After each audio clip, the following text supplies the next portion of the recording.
Chapter 3870. The wind on the rooftop of the hotel was strong and cold. Hence, both of them had changed into a large cotton-padded jacket.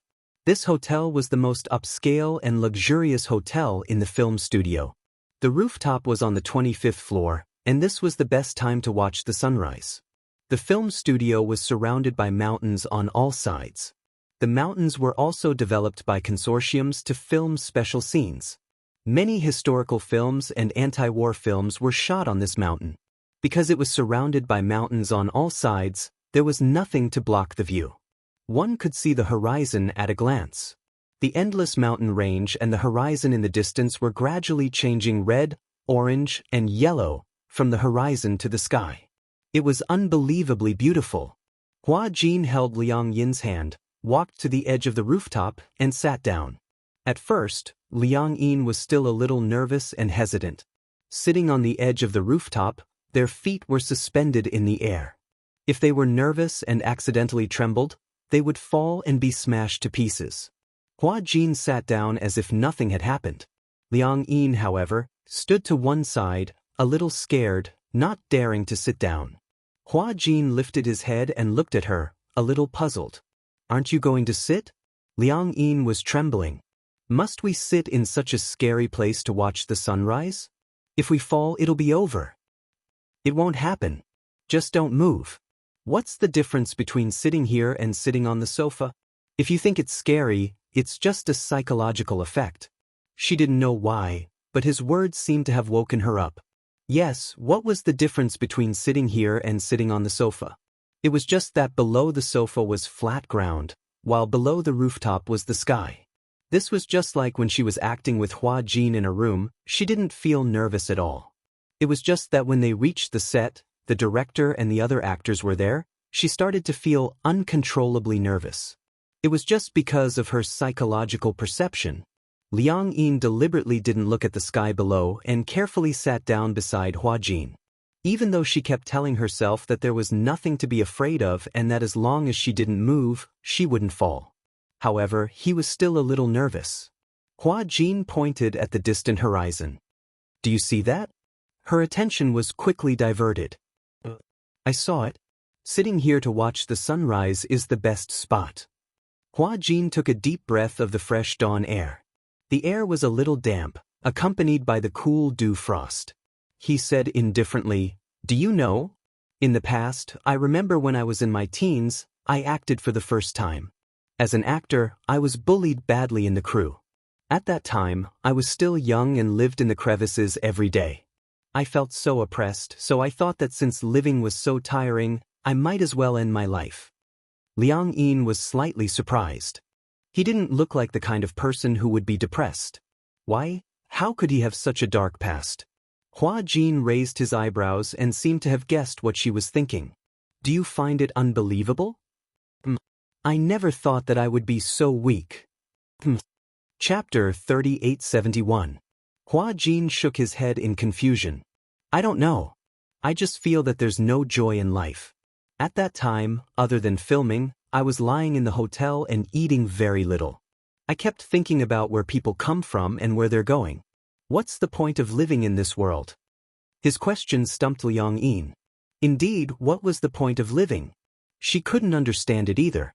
That day, when I walked here, it was as if I was jumping off the rooftop. However, when I sat on the edge of the rooftop, it happened to be sunrise. I don't know why, but I just watched the sunrise quietly. The strange thing was that it was clearly very cold that day, just like today, but as I watched the sun rise bit by bit, the bright rays of dawn seemed to sweep away all the haze in my heart. As Hua Jin spoke, his lips curled up. "It's amazing. At that time, I actually thought that it was great to be alive and to be able to see such a beautiful scene. If I were to die, I definitely wouldn't be able to see it. As long as I live, there will be miracles. If I were to die, perhaps I wouldn't be able to see anything." Unknowingly, on the horizon, a fire plate slowly rose up. The horizon was dyed even brighter. At that moment, the clouds on the horizon seemed to have been set on fire, filling up the sky. It was so beautiful that it was suffocating. Liang Yin was deeply awed by the scene before her eyes. It was too beautiful. It was unbelievably beautiful. No wonder Hua Jin said that when he saw such a beautiful scene, he actually felt that life was beautiful. There were too many beautiful things in the world, just like this enchanting scenery. Hua Jin said, I hope that one day, I don't have to act anymore. I don't have to be an actor. I have a family and a woman I love deeply. Then, we can go to Wineglass Bay in Tasmania, Australia, to see the sinister castle of Chittergach, to the Blue Hole on Zakynthos Island in Greece, to the Ice Canyon in Greenland. But before that, I must work hard to act and earn a lot of money. Liang Yin said emotionally, what a beautiful dream. Right? Hua Jin glanced at her. In his charming eyes, there seemed to be a little bit of stars. When he looked at her, she actually became nervous. Her heart was pounding, and she didn't know where to put her hands. Hua Jin obviously didn't notice her nervous expression and said, it's better than guarding this empty skyscraper. Living in the city was depressing. Actually, there are many beautiful places in this world. It's just that we can't imagine them. Liang Yin looked at Hua Jin's breathtakingly beautiful side profile and suddenly felt a little envious. It was not Hua Jin who was envious. Instead, she was the girl who would accompany Hua Jin to see the beautiful scenery of the world in the future. How lucky! I also want to travel around the world. Liang Yin said, if I had money, I would go to the seaside. The sea must be very beautiful, but I haven't seen the real sea yet. I'll take you there when the filming is over. When Liang Yin heard this, she felt inexplicably excited. Really? You promised me. You can't go back on your words. Of course. Anyway, after the filming is over, I was planning to go to Bali for a vacation. Bali. Chapter 3872. Liang Yin sighed. Suddenly, she realized something and probed, but if we can't get over it for the rest of our lives, what about your dream? Hua Jin's face fell. Can you not say such depressing things? Liang Yin was speechless. She held back her laughter and pretended to be serious as she said, when the time comes, I can only be the girl by your side and accompany you to travel around the world. How's that? You won't lose out anyway. Liang Yin nudged his arm gently and bargained, if you can't get over it, I'll act for you and earn money for you. Then we'll travel around the world together. How's that? Hua Jin glanced at her in disdain. It's impossible that we can't get it back. Liang Yin asked indignantly, what if? Hua Jin closed his eyes in pain. I choose to die. Why? Liang Yin was scared out of her wits. She didn't know if he was serious or not. Hua Jin asked her seriously, what do you think will happen to us if we can't get it back? What will happen? I'm a guy, but my body is a girl's. If I meet a girl I like in the future, what should I do? That's right. Don't tell me I have to turn her gay and make her like girls instead of guys? Liang Yin laughed out loud. If you successfully turn her gay, she'll get it back at this time. Ha! Hua Jin's face turned pale. This girl could still laugh. Liang Yin held back her laughter and suggested seriously, since you're a girl now, why don't you change your sexual orientation? You can try liking guys. Who knows, maybe you're bisexual. Liking guys? How was that possible? This was simply a disaster like the end of the world. For some reason, Gong Jie's face suddenly appeared in Hua Jin's mind. Just the thought of Gong Jie made him shudder inexplicably. Then he thought of him having sex with Gong Jie naked and being pinned down by Gong Jie. He felt disgusted. I don't want to. Hua Jin said unhappily, it's so humiliating to be pinned down by a guy. Actually, being a girl is pretty good. You're just not used to it yet. Hua Jin retorted, then, are you willing to fall in love with a girl? Liang Yi nodded. Of course I'm willing to. All of a sudden, Hua Jin leaned closer to her wickedly and breathed out meaningfully. Since you've said so, I'll go find a man tomorrow and give it a try, alright? Let's see if I'm a hidden bisexual. Do I like guys? Liang Yin's of it. She immediately protested, no. Why not? Hua Jin pretended to be serious. Didn't you say to let me try? Who knows, maybe I'll really like dating guys. You, Liang Yin immediately changed her words. It's not certain if you can change back. What if you change back? Then break up with that guy. Hua Jin replied nonchalantly, who knows, maybe I've really fallen in love with men, just like what you said. What about you? Maybe you'll fall for girls too. Chapter 3873. Oh, I see. Seeing that Hua Jin was smiling evilly, Liang Yin pretended to compromise and said, all right, go and find a man then. I'd like to experience what it's like to be a man. When Hua Jin heard this, he was dumbfounded. Liang Yin smiled mysteriously. It's the feeling of tightness when you're with a woman. Hua Jin's brain almost couldn't wrap around it. When he realized what Liang Yin meant by tightness, the corners of his lips twitched. Ayo, you're so dirty. Anyway, if you dare to find a man, I'll sleep with your fans. Hua Jin said unhappily, do you know what it's like to sleep with a woman? Isn't it the same thing? Just follow your instincts. Hua Jin suddenly moved closer to her. His beautiful face was just inches away from hers. His gaze fell on her face. Between his red lips, his breath smelled like orchids. You look like you can't wait. Why don't we give it a try? His words were so flirtatious, and the breath from his red lips instantly burned her face red. She didn't know why, but even though Hua Jin was a woman, she still couldn't resist the pheromones from his body. Even though they were of different genders, Liang Yin's heart was beating like thunder. When Hua Jin saw that she was blushing, he was a little surprised. Why is your face so red? Liang Yin pushed him instinctively. Hua Jin immediately grabbed the railing tightly and said gloomily, hey, be careful. What if you accidentally push me down? Seeing that he was still sitting steadily, Liang Yin said unhappily, didn't you say that sitting here is no different from sitting on the sofa? What's important is the mentality. Have you ever seen someone being pushed from the sofa to the ground? Hua Jin was speechless. He had nothing to say. You've trained your mouth well. Hua Jin couldn't help but smile as he turned to look at the horizon. As the sun gradually rose, it drove away some of the cold. Liang Yin silently looked at the horizon and gently sucked in a cold breath. She suddenly asked, can we only stay in the hotel for the next few days? Just treat it as a holiday. What is Qin Zhou thinking? I think he must be trying to beat us at our own game. These days, he must be trying to dig out the mastermind behind those marketing accounts. When he has the evidence, he'll catch Tang Yu and the others in one fell swoop. It's so complicated. I thought being a celebrity was easy. Who would have thought? There's so much scheming involved. Hua Jin disagreed. What do you think? No matter what profession it is, there's no lack of scheming. With that, he stood up and jumped off the rooftop. He turned around and extended his hand to Liang Yin. Come on, let's go back to the room and rest. Liang Yin nodded. She put her hand in his palm and stood up carefully. Be careful. The wind was a little strong. Liang Yin held his hand and walked down from the rooftop. Just as she was about to step in, she accidentally twisted her heel.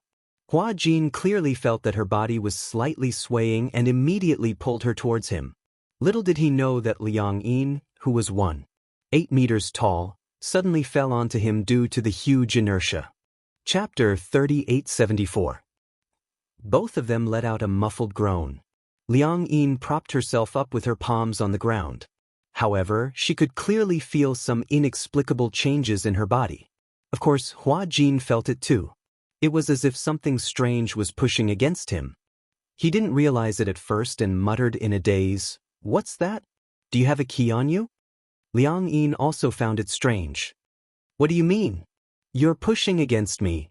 Before he could finish his sentence, Hua Jin suddenly realized what was pushing against him. He immediately shut up and glanced awkwardly at Liang Yin's lower body. Liang Yin followed his gaze and glanced at it. The two of them immediately separated awkwardly. Hua Jin said in disdain, hey, what are you thinking about? What? How would I know what's going on? It's just sticking up for no reason. This means that you must be imagining things in your head for you to have such a reaction. What imagining could I be imagining?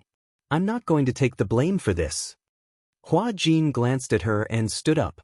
He straightened his messy clothes and said, let's go. Let's go back to our rooms. With that, he turned around and left. Liang Yin stood up and patted the dust off her body. She muttered unhappily, "How ungentlemanly." The two of them went back to their rooms. In the afternoon, Hua Jin was woken up by a series of hurried knocks on the door. He walked to the door and opened it. Liang Yin was holding his cell phone. She said to him, "Someone called several times looking for you. My cell phone was on silent mode. I saw it when I woke up, but I didn't know how to reply." Hua Jin's cell phone was still with Liang Yin. Even though all his social media accounts were logged in and managed by him, his cell phone was still with Liang Yin. Hua Jin took the cell phone and looked at it. It was a call from Xianxia. Hua Jin had a headache and knocked on his head. "Help me reply." "What's going on? What's the matter?" Hua Jin reminded her worriedly, "She's the most important person to me. You have to be gentle, gentle. Do you hear me?" "I heard you." Liang Yin saw how nervous he was and asked in confusion, "Who is she to you? You seem to be very nervous." At the mention of Xianxia, Hua Jin's expression softened. "She's my sister." "Sister?" Then he added, "Ask her what's the matter." Liang Yin nodded and dialed the phone back. After a while, it was quickly connected. She said, "Hello." Xiaxia's smiling voice came from the other end. "Jean, are you filming?" "No." "I heard something happened recently. You're in some trouble, aren't you?" "Yeah, I'm in some trouble.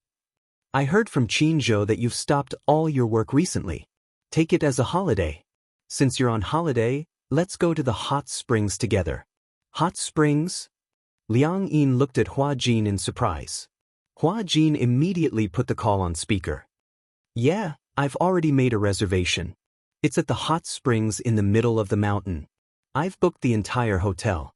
Let's go together." When Liang Yin heard this, she winked at Hua Jin. "What should we do?" She mouthed to Hua Jin. "Are we going?" Hua Jin wanted to go, but... Chapter 3875. While Hua Jin was still hesitating, Xianxia said, "It's settled then. You're not allowed to stand me up. We haven't gotten together in a long time. You've been busy filming and haven't heard from us for a long time." Xianxia didn't allow any explanation and made her decision. Before Liang Yin could say anything, Xianxia had already made up her mind. Hua Jin quickly pointed at himself and mouthed, "Bring me along, bring me along." Liang Yin looked at him for a long time and finally understood what he was trying to say. He didn't speak for a long time. On the other end, Xianxia was a little puzzled. "Hua Jin, why aren't you saying anything?" Liang Yin quickly said, "It's like this. Can I bring an assistant?" "Sure. Male or female?" "Female." "Oh, all right then. If she doesn't mind, she can share a room with me." Liang Yin was a little stunned. Share a room with Xianxia? Hua Jin? While she was still hesitating, Xianxia said apologetically, "Because the room was already booked in advance. So there's no room left. Otherwise, she wouldn't mind sharing a bed with me." When Hua Jin heard this, he immediately waved his hand. He didn't mind. Why would he mind sharing a bed with Xianxia? When the call ended, Hua Jin still had a happy expression on his face. Liang Yin glanced at him and commented, "You're smiling so strangely now." "Who's Xianxia?" "My sister." "Your biological sister?" "Of course. I think it's better if you don't share a room." Hua Jin retorted self-righteously, "What else can I do? Do you want me to share a room with a man? What if I'm pounced on and eaten alive by someone who's plotting something against me? This is your body. I'm protecting you." Wow, that sounded so dignified. "Then I really have to thank you." Hua Jin snorted proudly, but in his heart, he was very excited. Originally, he didn't really like hot springs, but if he could share a room with Xianxia, he suddenly had a lot of expectations for the trip to the hot springs. Of course, he had absolutely no improper thoughts about Xianxia. However, it was still better than sharing a room with Muyaja. That was what Hua Jin thought. But on that day, when they gathered at the airport, Hua Jin never expected that the Demon King Gong Jie would be there too. "Come on." As soon as Gong Jie saw Hua Jin, he walked over and hugged him in front of everyone's astonished eyes. Gong Jie knew that Hua Jin and Liang Yin had swapped identities. However, Yun Shirshir and Mu Yaja didn't know about such a ridiculous thing. Hence, in their eyes, Gong Jie was hugging Liang Yin's body. Yun Shirshir was stunned. Xiao Jie? Why are you guys so intimate? Liang Yin was also stunned. She didn't know that after the soul swap, Hua Jin had mentioned this to Gong Jie, so she thought that Gong Jie didn't know about it. But what's with the intimacy they're showing? She didn't remember knowing this man. You're Liang Yin, right? Gong Jie smiled and asked Hua Jin, who are you sharing a room with tonight? Without waiting for Hua Jin to answer, Yun Shirshir said, Xiao Jie, do you know her? Yeah, I know her. Chapter 3876. Yun Shirshir smiled as she walked over to show her friendliness. You don't mind sharing a room with me tonight, right? No, I mind. Gong Jie interrupted Hua Jin mercilessly and pulled him into his arms. Lowering his voice, he said word by word, if you dare to share a room with Shirshir, do you believe that I'll break your legs? Hua Jin gulped. I believe you. Sharing a room with my sister, are you rebelling? Gong Jie's voice was as cold as ice. However, when he lifted his head to look at Yun Shirshir, his eyes were gentle. Tonight she's mine. Everyone was dumbfounded. They were so shocked that their jaws almost fell off. Especially Liang Yin, she stared at Gong Jie in disbelief. Hua Jin was also frightened and wanted to break free from him. Hey, stop fooling around. It's not like we haven't slept together before, right? Gong Jie's smile was very meaningful. He acted as if he was very intimate with her. Liang Yin immediately walked over and pulled Hua Jin aside. She asked suspiciously, You've slept with him before? When did this happen? Don't listen to his nonsense. Hua Jin didn't know how to explain and said speechlessly, he actually knows about this matter between us. What matter? Well, he knows that I'm Hua Jin and that we've swapped bodies before. So, he doesn't want me to share a room with his sister, so he forced me to share a room with him. No way. Liang Yin insisted, you can't share a room. Hua Jin rolled his eyes. I don't want to either. You think I want to share a room with him? Gong Jie, the big devil. Who would want to share a room with the big devil? Liang Yin was a little restless. What should we do then? Why don't we leave? Before Hua Jin could answer, Yun Shirshir walked over and sized them up. She asked curiously, what are you guys discussing? Nothing. Hua Jin asked tentatively, how are the rooms allocated tonight? There are 3 rooms in total. Originally, Lisa and I would share a room, Yu, Xiao Yichen, and your brother-in-law would share a room, and Hua Jin and Xiao Jie would share a room. However, Hua Jin said that he would have to bring you along. Since there are no more rooms, why don't you share a room with me to save the trouble? Gong Jie walked over and protested, you can't distribute it this way. He pulled Hua Jin to his side. He has to be in the same room as me. Everyone was silent. Mu Yaja couldn't take it anymore. How about this, I'll do it. In the end, Hua Jin, Gong Jie, and Mu Yaja would share a room, Liang Yin, Xiao Yichen, and Yu would share a room, and Lisa and Yun Shirshir would share a room. Hua Jin looked like he wanted to cry but had no tears. It can't be, right? Wouldn't it be too cramped for 3 people to share a room? There are only 3 rooms in total. After much discussion, Mu Yaja's suggestion was the most suitable. Thus, everyone compromised a little. Although Hua Jin felt wronged, he had no choice. Gong Jie and Mu Yaja would never agree to him sharing a room with Yun Shirshir. Although Liang Yin was a girl, her body was that of a man, so she would be assigned to share a room with Yu and Xiao Yichen. At the moment, this seemed to be the most humane solution. Chapter 3877. After discussing the allocation of the rooms, the group of them set off.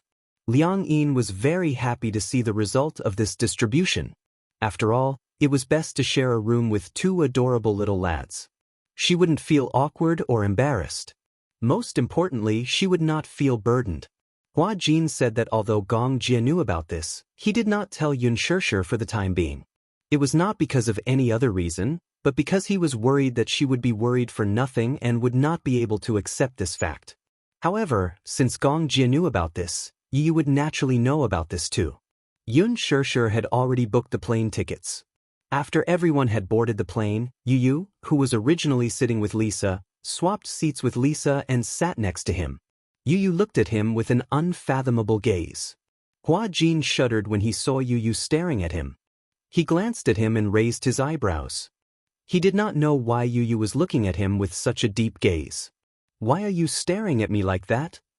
"I'm thinking." Yu looked at him from head to toe and smiled evilly. "Do you feel uncomfortable when a man turns into a woman? Do you feel that your chest is heavy? No, then, do you pee like a girl now? If not? That's amazing."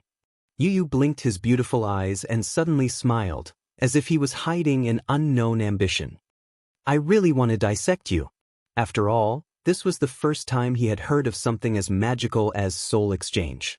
Of course, Yu knew that Hua Jin would not joke or lie. Hua Jin trembled. He was frightened by black-bellied Yu. He had said that he would dissect Yu so casually. He was scared to death. Hua Jin gulped. "You can't joke about this. Since you know that it's a joke, why are you so nervous?" On the other hand, Liang Yin got along well with Mu Yichen. She was a very distressed person, and the flight on the plane was rather boring. All electronic devices were banned, so Mu Yichen was also bored. Liang Yin chatted with him on and off, which alleviated a lot of the boredom. When they arrived at the Mid-Mountain Hotel, it was already afternoon. The luggage was directly carried back to the room by the bellman.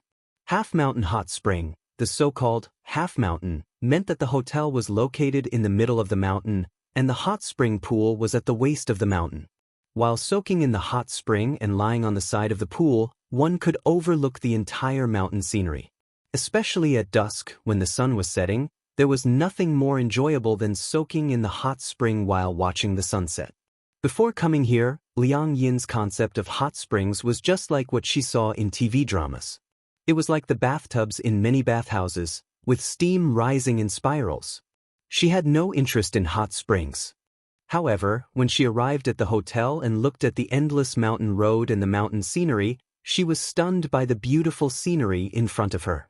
Liang Yin smiled and said, "Why do I feel that staying in this hotel makes me feel isolated from the rest of the world?" When Yun Shishir heard this, she immediately said, "You usually have a hard time filming. Treat this trip as a vacation to relax." "Oh," Liang Yin touched her nose a little embarrassedly. Yun Shishir did not know about this and thought that she was Hua Jin. Chapter 3878. After all, she would never have been able to afford such an expensive hotel in the past. She heard that a room in this hotel cost more than 10,000 yuan per night.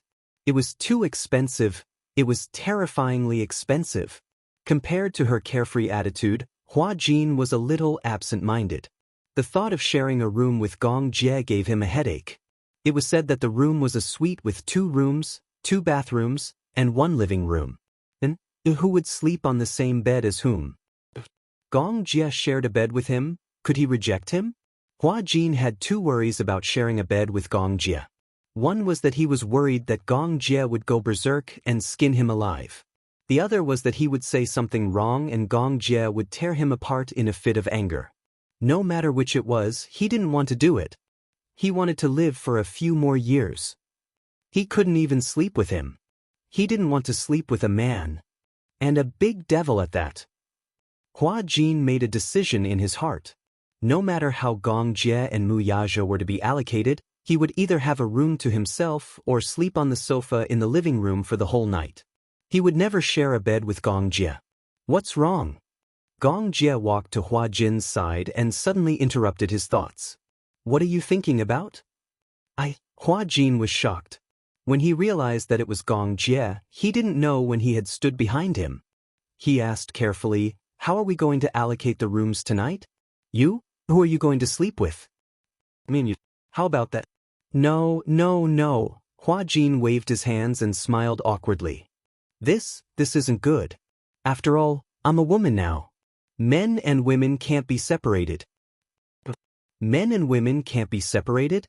When Gong Jie heard this, he felt that it was quite interesting. He smiled wickedly, revealing the tip of his snow-white teeth. Coupled with the black diamond earrings on his ears, he looked like a demon at first glance.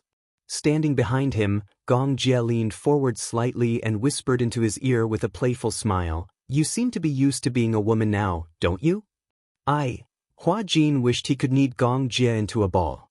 However, due to Gong Jie's intimidating aura, he was a coward. He admitted that he was a coward. He wouldn't argue with him. "I'm a woman now." "Oh, how does it feel to be a woman?" "It's all right." Other than when she was on her period, she was in so much pain that she wished she was dead. Hua Jin turned around uncomfortably, not daring to meet Gong Jie's eyes. Gong Jie casually circled in front of him again. Like an elegant cheetah on the grassland, he paced around his prey at a leisurely pace. He stopped in front of Hua Jin, bent down, and gently pinched his chin. Looking at his slightly flushed cheeks, he narrowed his eyes. "I don't think there's anything wrong with you being a woman. Don't you think that you've become a little cute after becoming a woman?" When he reacted, Hua Jin wrinkled his nose in embarrassment. Was this Gong Jie flirting with him? Hua Jin gritted his teeth and said unhappily, "No matter what, we can't sleep on the same bed." Chapter 3879. His question made Hua Jin even more wary. He stared at Gong Jie warily and asked, "Will you?" Could it be that this Gong Jie was so beastly that even though he knew he was a man, he would still press him down? When Gong Jie heard that, he was not in a hurry to answer. Instead, he said mysteriously, "That depends on whether I'm a normal man or not." Why did he hear a faint threat in Gong Jie's tone? No, it wasn't faint. It was a strong threat. "Are you threatening me?" Hua Jin narrowed his eyes and took half a step back warily. "Threatening you with what? Do you think I need to threaten you when you're so weak now?" Hua Jin felt so guilty that his eyes were darting around. When Gong Jie saw that his gaze was not on him, he pinched his face unhappily and forced him to face him. How do you think a man and a woman will react when they lie on the same bed? Beep, beep, beep, beep. The alarm in Hua Jin's head rang loudly. He stared at Gong Jie as if he was a lion, as if he was afraid that he would pounce on him in the next second. Seeing Hua Jin's vigilant look, Gong Jie felt that it was very interesting. "But did you just realize that you're in a dangerous situation?" Gong Jie sized him up from head to toe. "You're as skinny as a bean sprout. I feel that I can lift you up with just one finger." Who said that? Hua Jin took half a step back to avoid him. "Keep a distance from me." "Why?" "I feel a little uncomfortable standing next to you." "Where are you uncomfortable?" Gong Jie narrowed his eyes and asked meaningfully, "Don't tell me you think that I can't do anything to you if you keep avoiding me?" Gong Jie slowly enunciated each word as he enjoyed the sight of the man's uneasy expression. "If I really want to do anything to you, you won't be able to escape." Just as Hua Jin was shivering, Yun Shirshir's voice sounded. "Little Jie." Gong Jie and Hua Jin turned around. Yun Shirshir walked over and saw the two of them standing face to face. "Ah. Am I disturbing you?" Hua Jin quickly waved his hands. "No, no." Gong Jie put his arm around Hua Jin's shoulder and looked at Yun Shirshir with a gentle smile. "What's the matter?" "Let's go to the restaurant for dinner. Then, I'm going to the hot spring." "Okay, you go first. We'll be right there." After Yun Shirshir left, Hua Jin immediately pushed him away and brushed his shoulders in disdain. He didn't waste time talking to him and chased after Yun Shirshir. Gong Jie curled his lips into a smile as he watched his fleeing figure. There wasn't anything special about dinner. It was just that it was a revolving restaurant on the mountainside, so the scenery was not bad. After dinner, Yun Shirshir urged them to bring their swimsuits and agreed to meet at the hot spring. The hot spring was very big. There were a total of 10 hot springs in the hotel, and only the hot spring that Yun Shirshir had booked had the best scenery and was in an exclusive location. The hot spring was a mixed bath. There was a very big pool and 2 very small pools on both sides. They were a red wine pool and a small fish pool. Gong Jie and Muyaja changed into their swimsuits and went to the hot spring first. When they entered the pool, they saw that Liang Yin had also changed. However, she was a little slow as she walked to the hot spring and covered her chest with her hands. Chapter 3880. For some reason, She felt like a pretty girl from a humble family. This was obviously a subconscious action of a woman when she saw the opposite sex. Although she knew that she was a man now, she was still not used to the fact that her upper body was bare.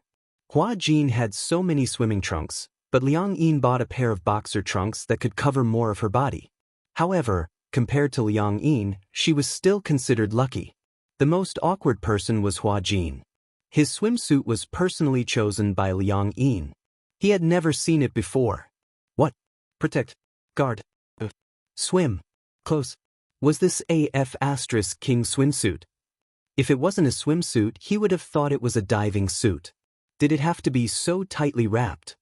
His figure wasn't that good, so there was no need to cover it so tightly. In Liang Yin's words, she was worried that he would accidentally expose himself. What the F*** was she worried about? She didn't have to choose such a tight one, did she?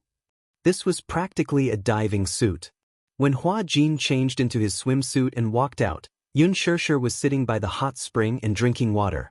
When she saw him wrapped up so tightly, she swallowed a mouthful of water and almost choked. Oh my God! Xianxia widened her eyes in shock. Liang Yin, you're not wearing a swimsuit, are you? Ha! Xiao Yichen burst out laughing and pointed at Hua Jin. We're here to soak in the hot spring, not to dive. Those who don't know would think that we're diving in the Maldives. Hua Jin cleared his throat awkwardly and walked into the hot spring gloomily. He found a corner and sat down. He had nowhere to vent his frustrations. It was so tight that it was uncomfortable to wear. It was stuffy and hot. Most importantly, the water in the hot spring was very hot. Coupled with such a tight swimsuit, it was like wearing a thick quilted jacket in a sauna. He felt like he was going crazy from the heat. Liang Yin was also a little annoyed. She also realized that the swimsuit she had chosen was too heavy, so heavy that it was a little exaggerated. She had never soaked in a hot spring before, so she didn't know that the water was so hot. When she was choosing a swimsuit, she also asked Hua Jin for his opinion. Hua Jin naturally allowed her to choose any swimsuit she wanted. Anyway, he would wear it anyway. In the end, this guy specifically chose the most conservative one. Was this on purpose to prank him? It was so thick that he could hardly breathe. Gong Jie pursed his lips and smiled. It was as if he was gloating. Hua Jin just sat there sullenly, obviously not in a good mood. No matter how enjoyable it was to soak in the hot spring, it was almost ruined by the swimsuit. Liang Yin walked over guiltily. I'm sorry. I don't know. That's how it is to soak in a hot spring.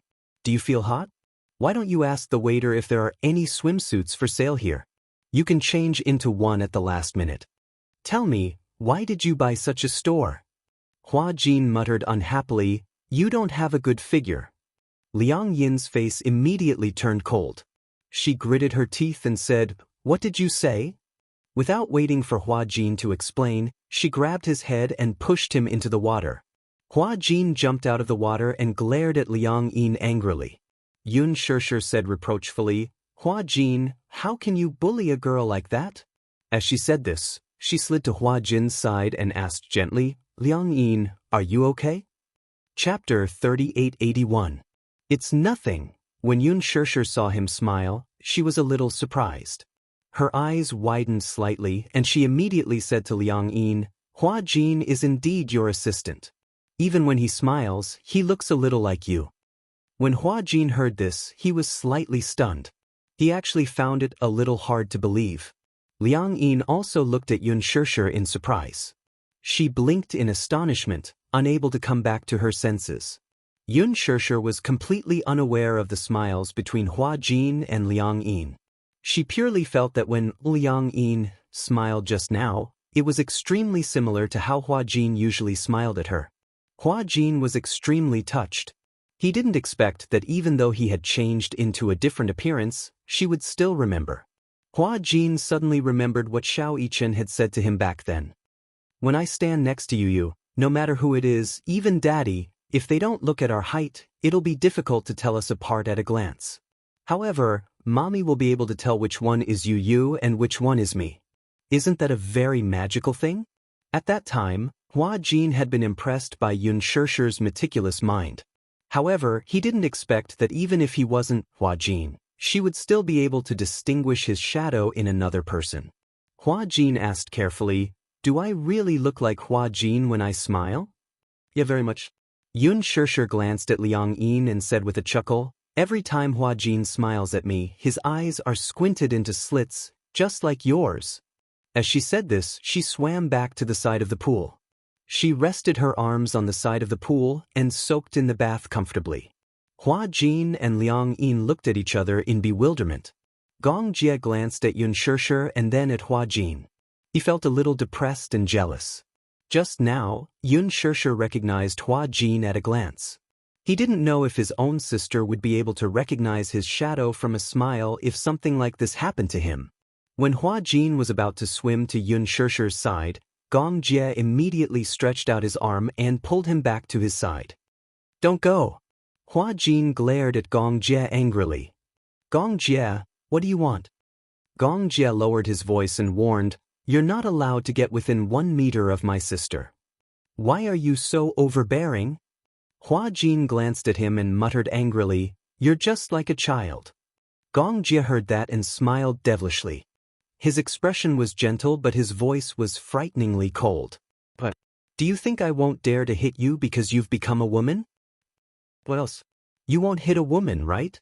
Do you think," Gong Jie suddenly got close to Hua Jin, "other than hitting, I don't have any other way to make you suffer so much that you wish you were dead?" Gulp. Hua Jin gulped nervously and his eyes widened. Gong Jie looked at him coldly. He was originally annoyed, especially when he thought of the special treatment Hua Jin received from Yun Shishir. This made him extremely unhappy. However, he didn't know why, but the expression on Hua Jin's face was really interesting. His eyes were so big that when he widened his eyes, his expression looked dazed and timid. His dark eyes were filled with his enlarged reflection. He looked stupid, but at the same time, he felt that it was actually kind of cute. Gong Jie almost lost his cool. He turned his face away awkwardly. He actually felt that this guy would be kind of cute after becoming a woman. Chapter 3882. Once he realized that he actually thought Hua Jin was cute, Gong Jie felt even more awkward. He vented his gloomy anger on Hua Jin. "Why are you staring at me?"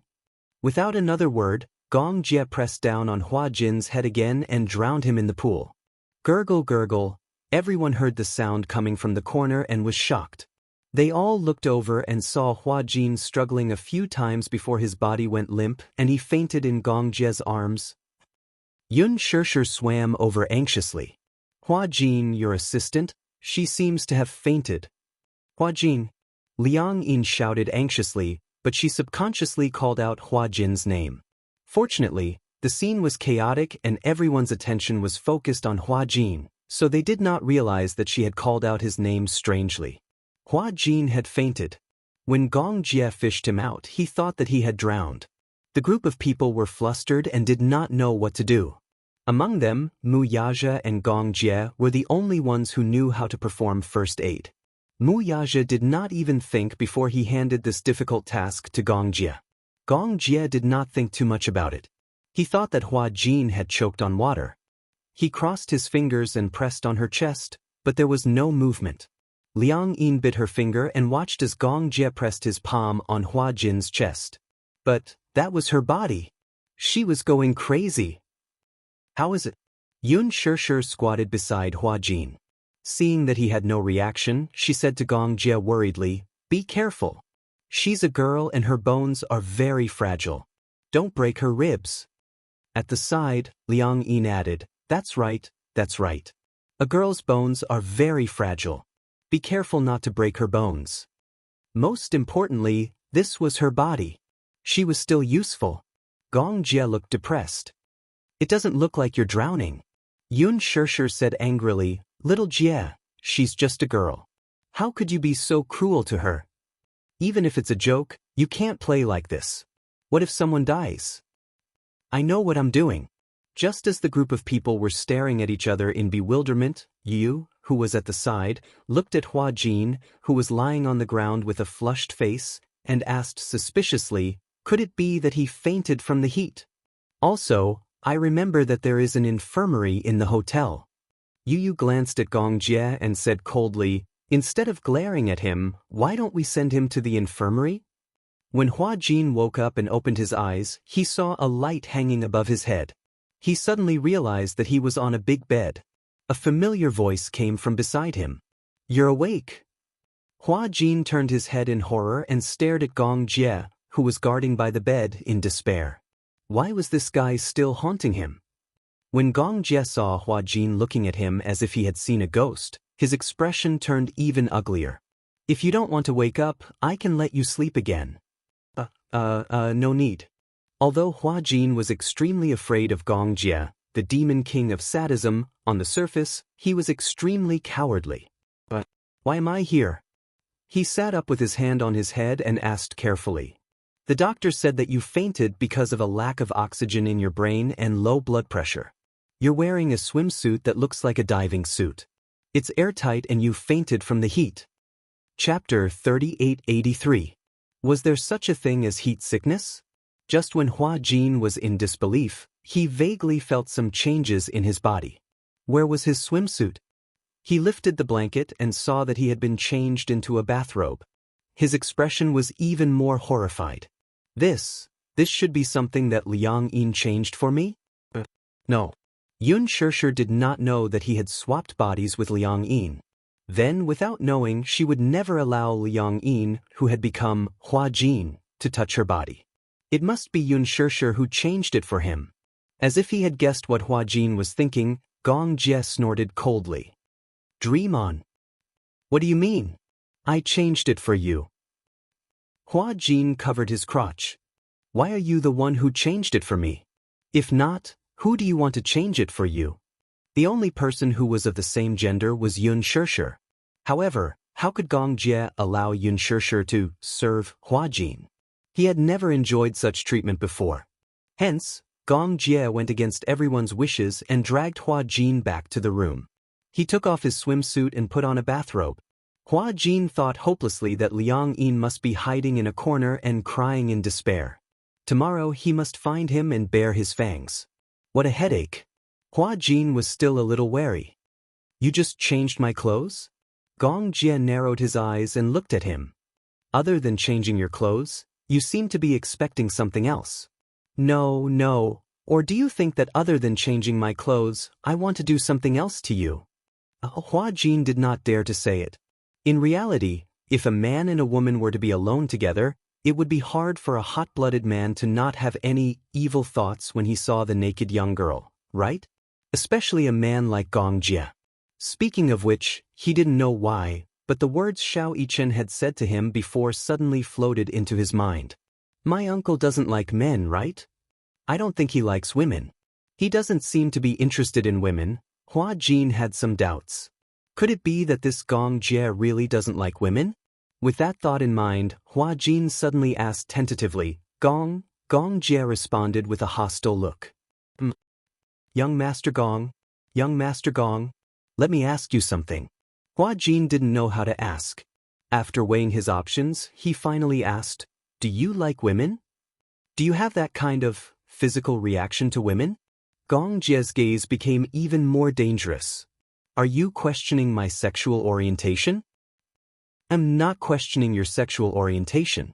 I'm just discussing with you about this. What I mean is, if you have a reaction to women, why don't I sleep on the floor while you sleep on the bed? We can't possibly sleep in the same bed as a single man and a single woman, can we? What if you pounced on me? However, Hua Jin didn't dare to ask the second half of his sentence. Gong Jie heard this and revealed an extremely evil smile. He suddenly approached him. Hua Jin leaned against the headboard and stared at him nervously. Gong Jie's arms were on both sides of him. Through the slightly open collar of his bathrobe, his well-defined chest and the firm lines of his arms were clearly visible. His entire body was emitting sex-inducing hormones. Chapter 3884. Hua Jin was so stiff that he didn't dare to move an inch. It was as if he was facing a lion that was eyeing him covetously. If he moved, the lion would pounce on him in the next second. Save life? Gong Jie stared at his face and finally spoke. You're afraid that I'll take advantage of you? You're so concerned about my sexual orientation? Gong Jie's thin lips curled up slightly, making him look devilishly charming. Why don't I give it a try? He moved closer to him. Hua Jin almost shrieked out loud. Try what? Try to see if I have any reaction to women. Is there a need to try? Do you like men or women? Don't you know what you're doing? His gaze fell on Hua Jin's tightly clenched lips. Gong Jie smiled, revealing his snow-white teeth like a devil. It's rare for you to become a woman. You should at least experience what it's like to be a woman. Otherwise, you'll be wasting such a rare opportunity, okay? No. I don't want to. I don't want to experience this. Other people might not even have the chance to experience this. No. Believe me, 99% of straight men would never want such an opportunity. Is that so? Gong Jie had just raised his hand when Hua Jin nervously covered his shoulders as if he was facing a formidable enemy. He glared at him coldly and suddenly curled his lips in disdain. The next second, his large palm held onto his head and pushed his body to one side. The next second, Hua Jin was kicked to the ground. He got up from the ground in a daze, looking as if he had been frightened. He lifted his head to look at Gong Jie on the bed, only to see that he had already lifted the blanket and covered himself with it.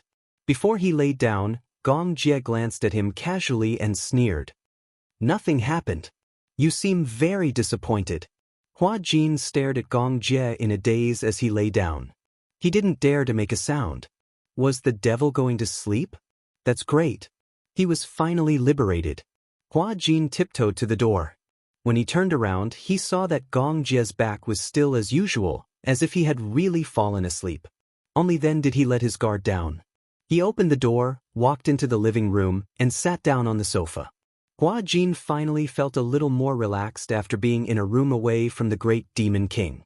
Perhaps it was the relaxation after being overly nervous. All the muscles in his body suddenly relaxed. He slumped onto the sofa like water, but he still had lingering fears. This vacation was like a tribulation.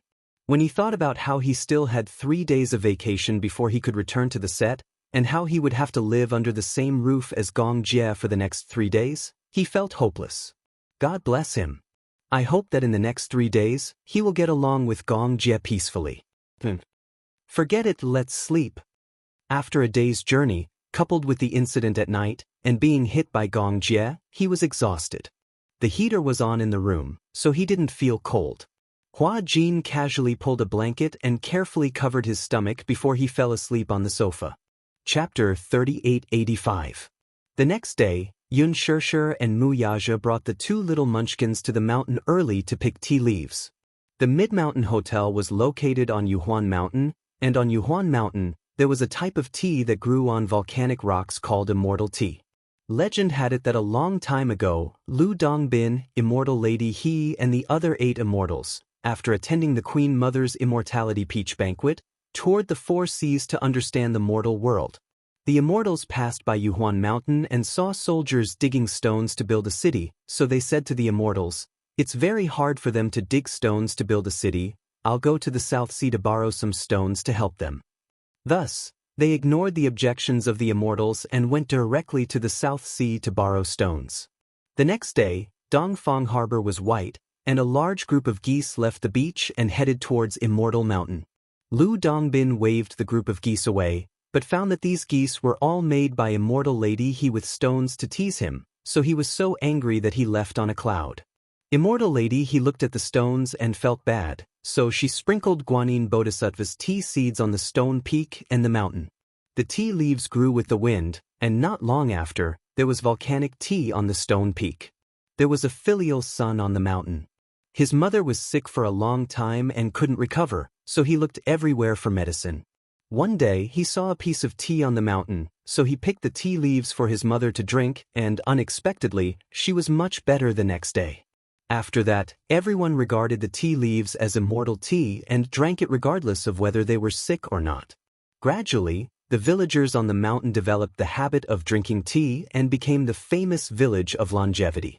Of course, this story could be fabricated, but the reputation of immortal tea was definitely not undeserved. The environment of the stone peak was unique, and the soil was rich in organic trace elements, among which the content of sulfur and potassium was relatively high. The unique geographical and geological conditions, the superior ecological environment, and the excellent processing technology gave the volcano tea an outstanding quality. Actually, Xianxia didn't come this time out of sudden interest, but because Wuxia took a fancy to the hot spring resources and a large area of tea trees on the stone peak, so he wanted to invest and develop it into a tourist attraction, focusing on building a resort. This time, they came with the main purpose of inspection. Therefore, early in the morning, a group of people went to pick tea leaves. Liang Yin was especially interested. Although she didn't like drinking tea, she was interested in picking tea leaves. Wuxia also asked Gong Jie, but Gong Jie was wrapped in the quilt and did not say a word. Wuxia was too lazy to call him. When Hua Jin woke up, he found that he didn't know what had happened. He had actually rolled on the ground, and under his body was a furry carpet. He had fallen asleep and didn't even know that he had fallen off the sofa. Feeling that the room was empty, he carefully crept to the door of Wuxia's room, mistaking it for Gong Jie's room. When he opened the door, he saw that the bed was empty. Thinking that Gong Jie was gone, he jumped up in excitement. The great demon king has left. Just as he was cheering, a cold voice came from behind him. Who is the great demon king? Hua Jin froze for a moment and turned around in a daze, only to see Gong Jie with slightly messy hair and a gloomy face. Gong Jie glared at him with an unfriendly face. Hua Jin took half a step back and immediately adapted to the situation, revealing a standard peasant smile. Young master, you're awake? Get lost. Chapter 3886. He could tell that Gong Jie's temper when he woke up was quite scary. However, it didn't matter, he tolerated it. It was already late. Since Gong Jie was already up, he must be planning to go out, right? Then he could enjoy a rare moment of peace and quiet. There was a huge sunroom in the suite. There was a circular jacuzzi in the sunroom, surrounded by privacy glass. One could see the scenery outside but not inside from the outside. When Gong Jie left, he could lie leisurely in the bathtub, sipping champagne while looking at the beautiful scenery of the mountains.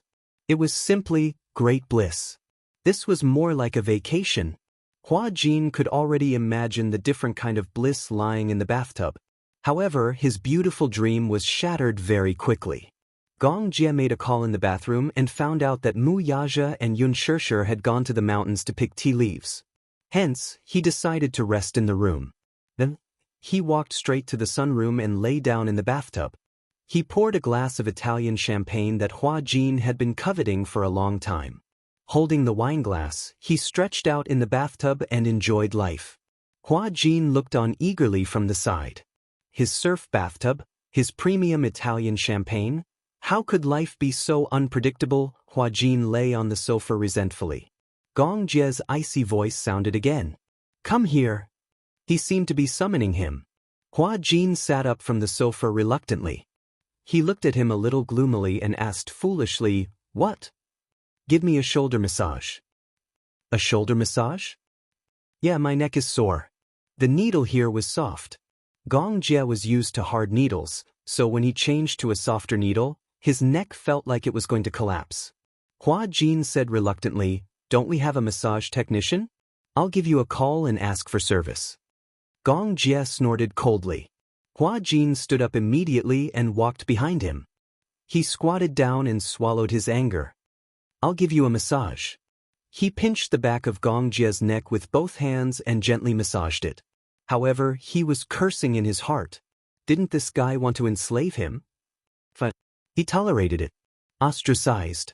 It must be ostracized.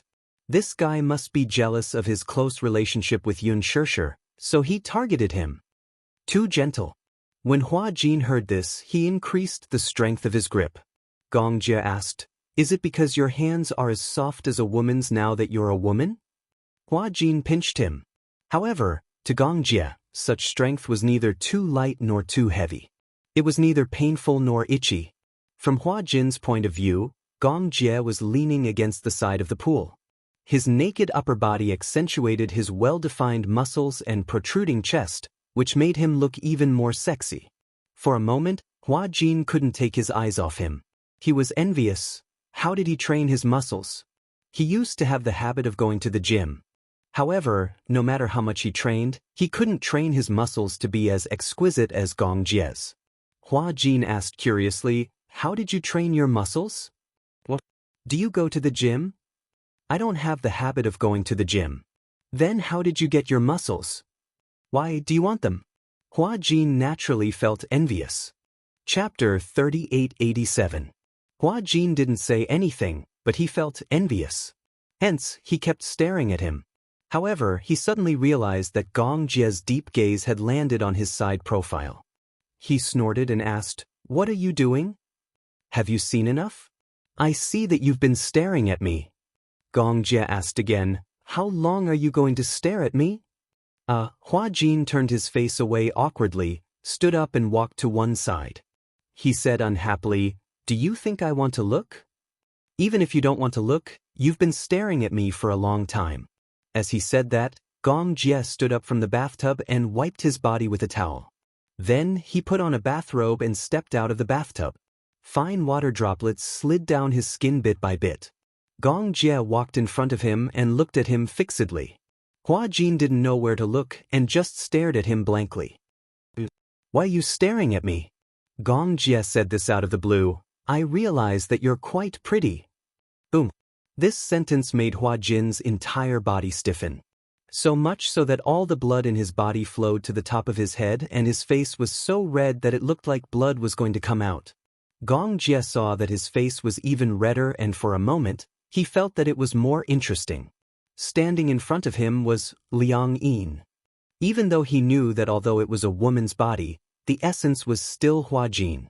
However, he didn't know why, but he didn't feel that it was out of place at all. "You've blended in well with this body." When Hua Jin heard this, he was stunned. "What do you mean? After you've turned into a woman, you're really like that?" As Gong Jie said this, he suddenly chuckled and walked closer to him. "What's the experience of being a woman?" Hua Jin looked awkward as he retreated, trying to avoid him. Gong Jie stretched out his arms and trapped him between his arms, blocking his escape route. Hua Jin shrunk his shoulders in vigilance, looking extremely vigilant. "Gong Jie, is it fun to tease me?" "Tease?" Gong Jie frowned and recalled, "I remember someone seriously questioning my sexual orientation yesterday. Why don't I take this opportunity to prove to you what my sexual orientation is?" Hua Jin was furious. "Gong Jie, don't make such a joke." Before he could finish his words, Gong Jie suddenly grabbed his collar and pressed him down on the sofa. Before Hua Jin could accept the fact that he had been pushed down by a man, he heard his fragrant voice. "I'm serious." Hua Jin's brain instantly crashed. He subconsciously clenched his fist and swung it at his face. However, with his current body, how could he be a match for Gong Jie? The latter raised his hand and easily caught his fist without any effort. He immediately tied his hands behind his back and subdued him. Hua Jin couldn't move anymore. In the next second, a warm sensation pressed down and covered his lips. However, it was only for a moment. After a brief touch, it immediately separated. When he came back to his senses, Gong Jie had actually kissed him. Hua Jin's eyes widened as if they were about to pop out. Chapter 3888. "Ha!" He laughed out loud. Hua Jin's reaction was too amusing. He couldn't help but laugh. He had intended to tease him. After all, this guy had questioned his sexual orientation yesterday. Then he had to prove that he liked women and was a normal man. However, he didn't expect his reaction to be so cute. Previously, when they were playing games and receiving punishment, he had also kissed him indirectly. However, it was a little awkward facing a man's face at that time. Now that Hua Jin had become a woman, however, this sense of repulsion vanished in an instant. "Gong Jie." Hua Jin was so angry that he gritted his teeth and asked, "Is it fun? Is it fun to bully people like this?" "Yeah, it doesn't feel bad. You. This lawless devil incarnate." Hua Jin pushed him away violently. He raised his hand and rubbed his mouth with the back of his hand. His mouth was very tender, like a flower petal. After he rubbed it, it turned red and swollen, as if it had been spicy. When Gong Jie saw this, he couldn't help but laugh again. However, because of this laugh, Hua Jin couldn't help but be stunned. It was rare for him to see Gong Jie laugh like this. He had to admit that when he laughed, he looked very good. He had a heroic spirit. Although he and Yun Shishir were twins, their facial features were very similar. However, his features were more heroic and devilish. It was a beauty that was between the sexes. He was very beautiful. When he laughed, there was a faint dimple at the corner of his lips. This dimple was too small. It wasn't easy to notice when he didn't smile normally. However, when he laughed, he couldn't hide it at all. If Gong Jie laughed like this often, it wouldn't be bad. If he didn't know this man well, he would definitely think that this smile was very sunny and warm. However, those who knew his character would shudder because of this smile. They always felt that when he smiled, even if he looked at the sun, there was always a hint of evil and sinister intent. Seeing him smile like this made his hair stand on end. Hua Jin turned his head awkwardly, stood up, walked to the door and muttered, "Pervert!" With that, he opened the door and walked out, slamming the door behind him. Gong Jie did not know where he got the courage to use these two words on him. However, he was tactful enough to run away as soon as he finished speaking. Gong Jie was too lazy to care about him. He lay down on the sofa, picked up the remote control on the coffee table, turned on the TV and watched it. Outside the door, Hua Jin left the room, not knowing where to go. The hotel had a lobby and a tea pavilion that looked like a garden in the sky. He might as well sit there and pass the time. When Yun Shishir came back, he would look at the specific arrangements. Thus, he sat down and ordered a cup of tea. However, his guilty conscience did not calm down for a long time. Thinking back to that Gong Jie kiss just now, he felt uncomfortable in his heart. He felt that, as a man, he was actually being teased by another man. This feeling was not good at all. Yun Shishir came back after picking the tea leaves. When she passed by the tea pavilion, she saw Hua Jin sitting in the tea pavilion, holding his chin with both hands as he stared at the mountain scenery in a daze. Chapter 3889. She walked over and patted him lightly on the shoulder. "Liang Yin." Hua Jin was in a daze. When he looked up and saw Yun Shishir, he smiled. "Shishir, why are you sitting here alone? I didn't see you get up to pick tea with us in the morning."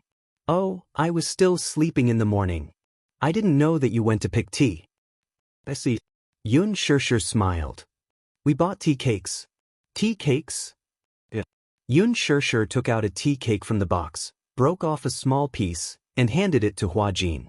Hua Jin looked at the tea cake in his hand and asked curiously, "What is this?" Before Yun Shishir could speak, Yu explained kindly, "This is a tea cake. Of course, it's edible." "Yeah, really? Smell it. It smells good. I ate 2 tea cakes. When I bite into them, it's crispy and fragrant. But it's quite delicious." Yeah. Hua Jin immediately took a bite. In an instant, the fragrance of the tea filled his mouth. It was crispy and fragrant. When he bit into it, the tea leaves that had been dry and brittle immediately broke apart. The tea leaves and tea stems emitted a mesmerizing fragrance in his mouth. However, it was not easy to chew and was difficult to swallow. When Xiao Yichen saw this, he couldn't help but cover his mouth and burst out laughing. When he saw him laugh, Hua Jin was even more confused. "What are you laughing at?" he asked with a lisp as he chewed on the tea cake crumbs. "Ha!" Yun Shishir couldn't help but laugh as well. Yu, who was beside them, revealed a sinister smile. This smile was exactly the same as Gong Jie's. There was an inexplicable evil aura. Hua Jin was so frightened that he quickly spat out the tea cake crumbs. He asked fearfully, "Is it poisonous?" "No, it's not." Yun Shishir held back her laughter and said, "This tea cake is not for eating. Yu is lying to you." Xiao Yichen held back his laughter until he was about to cry. He didn't know whether to laugh or cry. This tea cake is actually for making tea." Liang Yin stood at the side and asked quietly, "Don't you know that tea cakes are meant to be eaten? They're used to make tea." The corner of Hua Jin's lips twitched. He casually picked up the glass of water beside him and took a big gulp before spitting out the remaining dregs. A bitter taste instantly filled his mouth. He chewed. The tea leaves were not only fragrant, but there was also an inexplicable bitterness. Fortunately, although the tea leaves and stems had been crushed into pancakes, they were still difficult to swallow, so he didn't swallow much. Why was this family so black-bellied?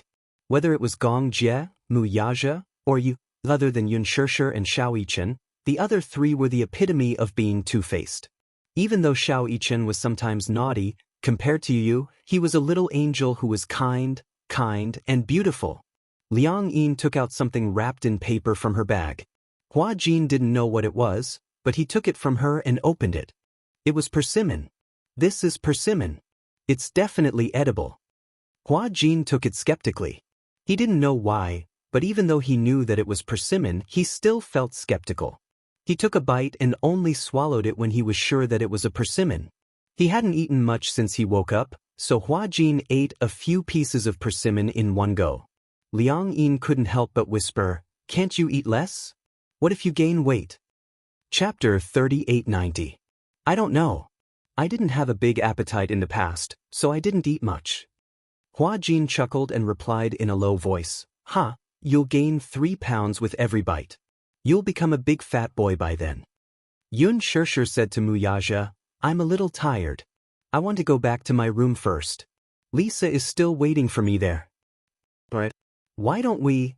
Hua Jin suddenly raised his hand and suggested, why don't I sleep in the same room as Lisa tonight?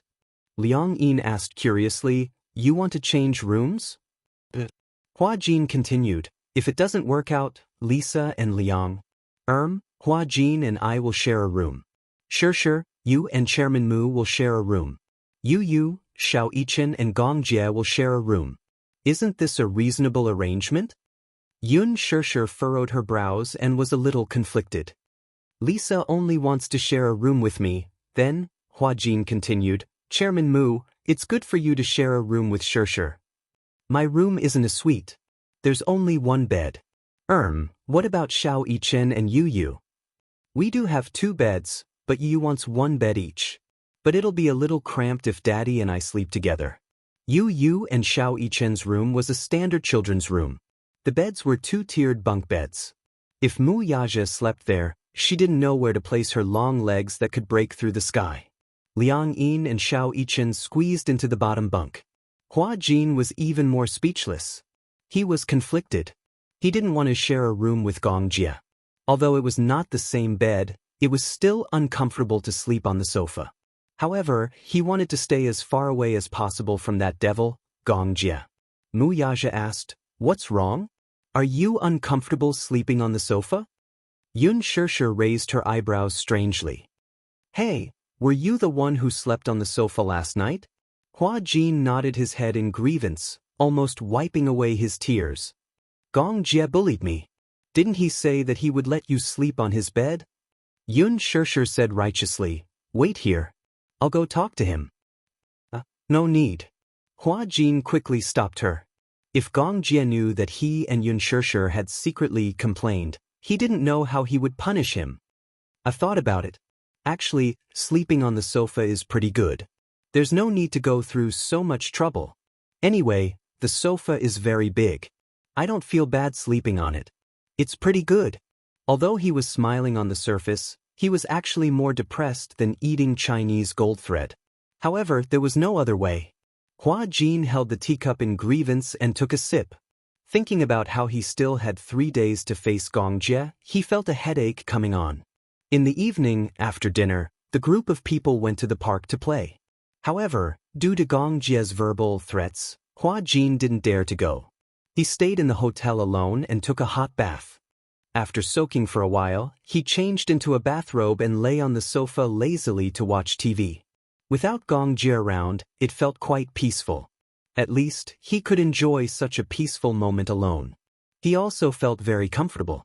As it was a luxury suite, the hotel sent a candlelit dinner, fresh fruits, and delicious desserts.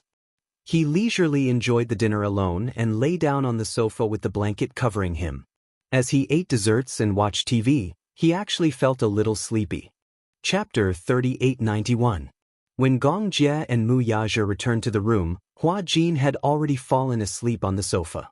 Gong Jie walked over and saw that Hua Jin was sleeping very quietly. He didn't know what possessed him, but he stood by the sofa and stared at him for a while. When he realized that he had been staring at him for a long time, he furrowed his eyebrows and frowned unhappily. He didn't know if it was out of anger or something else, but he kicked Hua Jin mercilessly. This kick landed directly on someone's buttocks. Someone quivered and sat up on the sofa in shock. He screamed, "Fire!" Gong Jie's face darkened instantly. Fire? What military intelligence did he lie about? When Hua Jin finally snapped out of his trance and realized that he was dreaming, he raised his head and saw Gong Jie's impatient expression. He did not know how he woke up, but he vaguely felt a pain in his buttocks, as if they were cramping. What happened? He mumbled and rubbed his buttocks gently. When he looked at Gong Jie, he immediately sat up straight. "You are back." He didn't know why, but at first glance, he actually looked like a wife who was waiting for her husband to return. This knowledge made him even more displeased. Gong Jie snorted coldly. "Fire? Where's the fire?"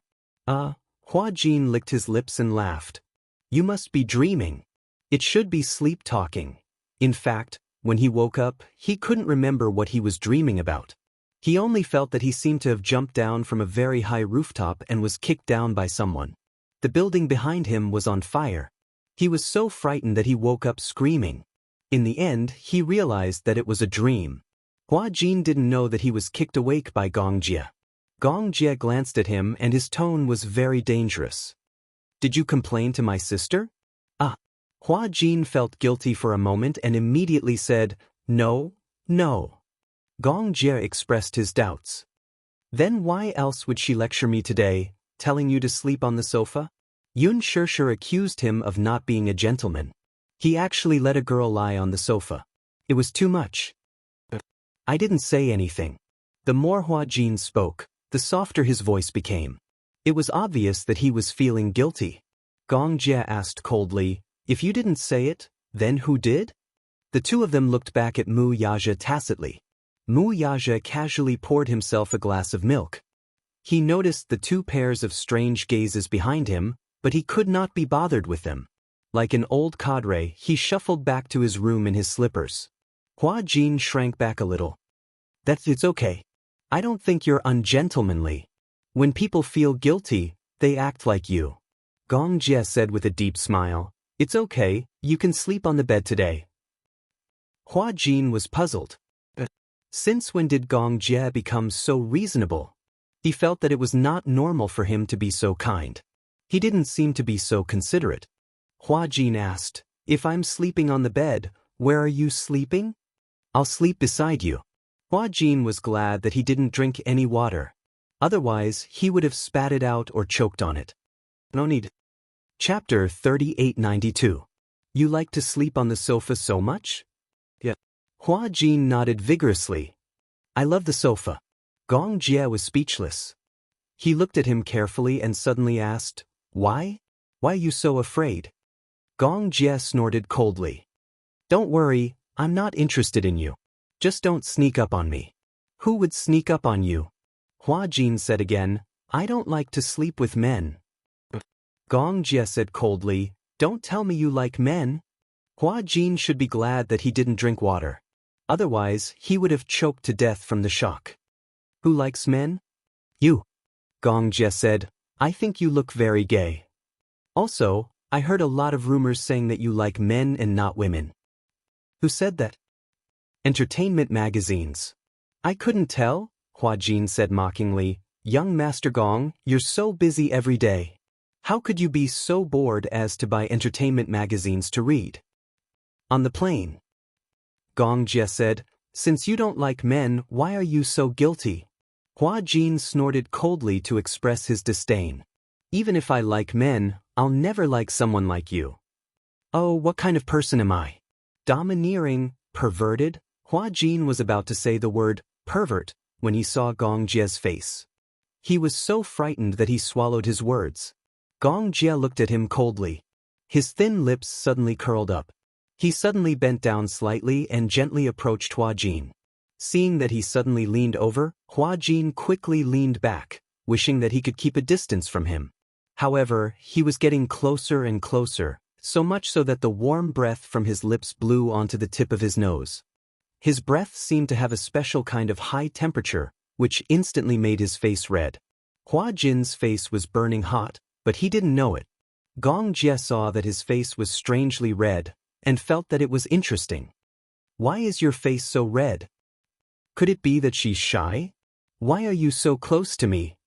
I realize that I don't hate you that much anymore. At least now that you're a woman, I don't hate you at all." As Gong Jie spoke, he unscrupulously admired Hua Jin's burning face. He straightened up and said, "Ah, it seems that you really like men." "Who said that?" Hua Jin couldn't wait to prove it to him. He suddenly stood up, picked up the quilt on the sofa, and angrily walked into the room. "If I want to sleep on the bed, I'll sleep on the bed. Since someone is inviting me to sleep on the bed, is there a reason for me not to sleep?" Gong Jie calmly turned around and watched him enter the room. He raised his eyebrows slightly but didn't say anything. Instead, he walked directly into the bathroom. Hua Jin carried the quilt into the room and lay on the bed. He wrapped his body tightly with the quilt. After a while, he heard the sound of water splashing from the bathroom. It was obvious that Gong Jie was taking a shower. He felt that something was wrong with this situation. It was just like when a couple was in a hotel. Damn it, why did he think in this direction? Moreover, why was he wrapped so tightly? It was as if he was guarding against something. Wasn't it normal for two men to sleep on the same bed? Chapter 3893. He looked like a shy little wife who was waiting for her new husband. How could one not misunderstand? He was obviously a man. Although his body was that of a woman, Gong Jie was a straight man who was as straight as steel. He would not do anything to him, right?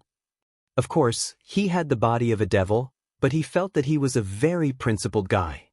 He would not do such a thing, Hua Jin comforted himself as he carefully lifted the blanket.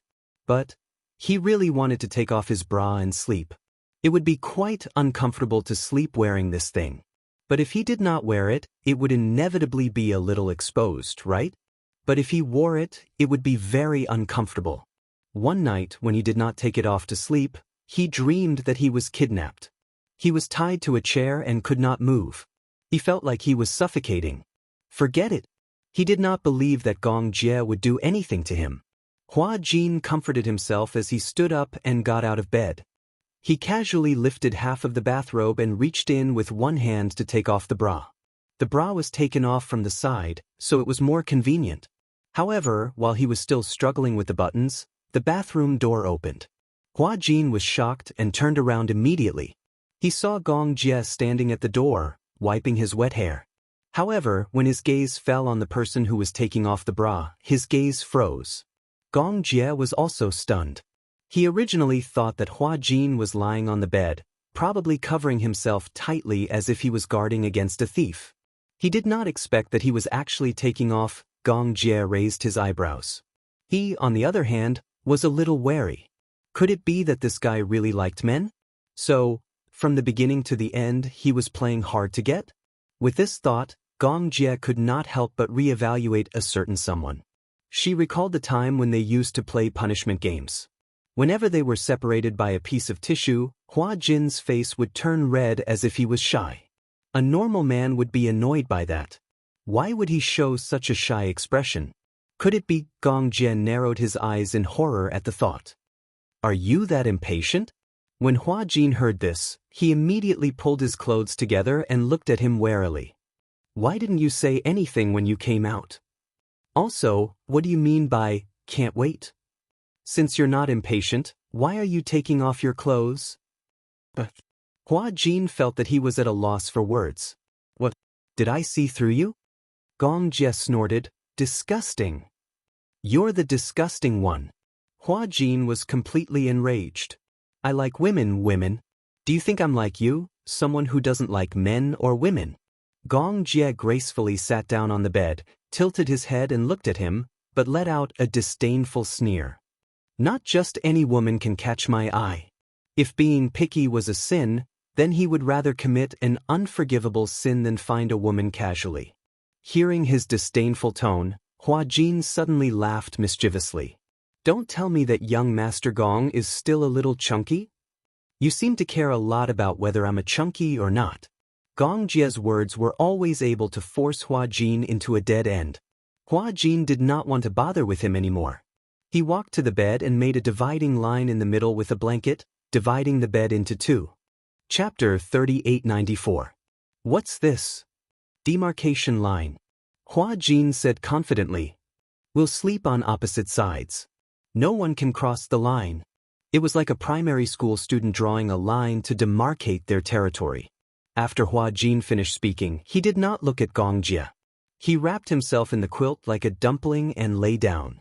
Gong Jie looked at him silently and lay down as well. He looked at his phone for a while.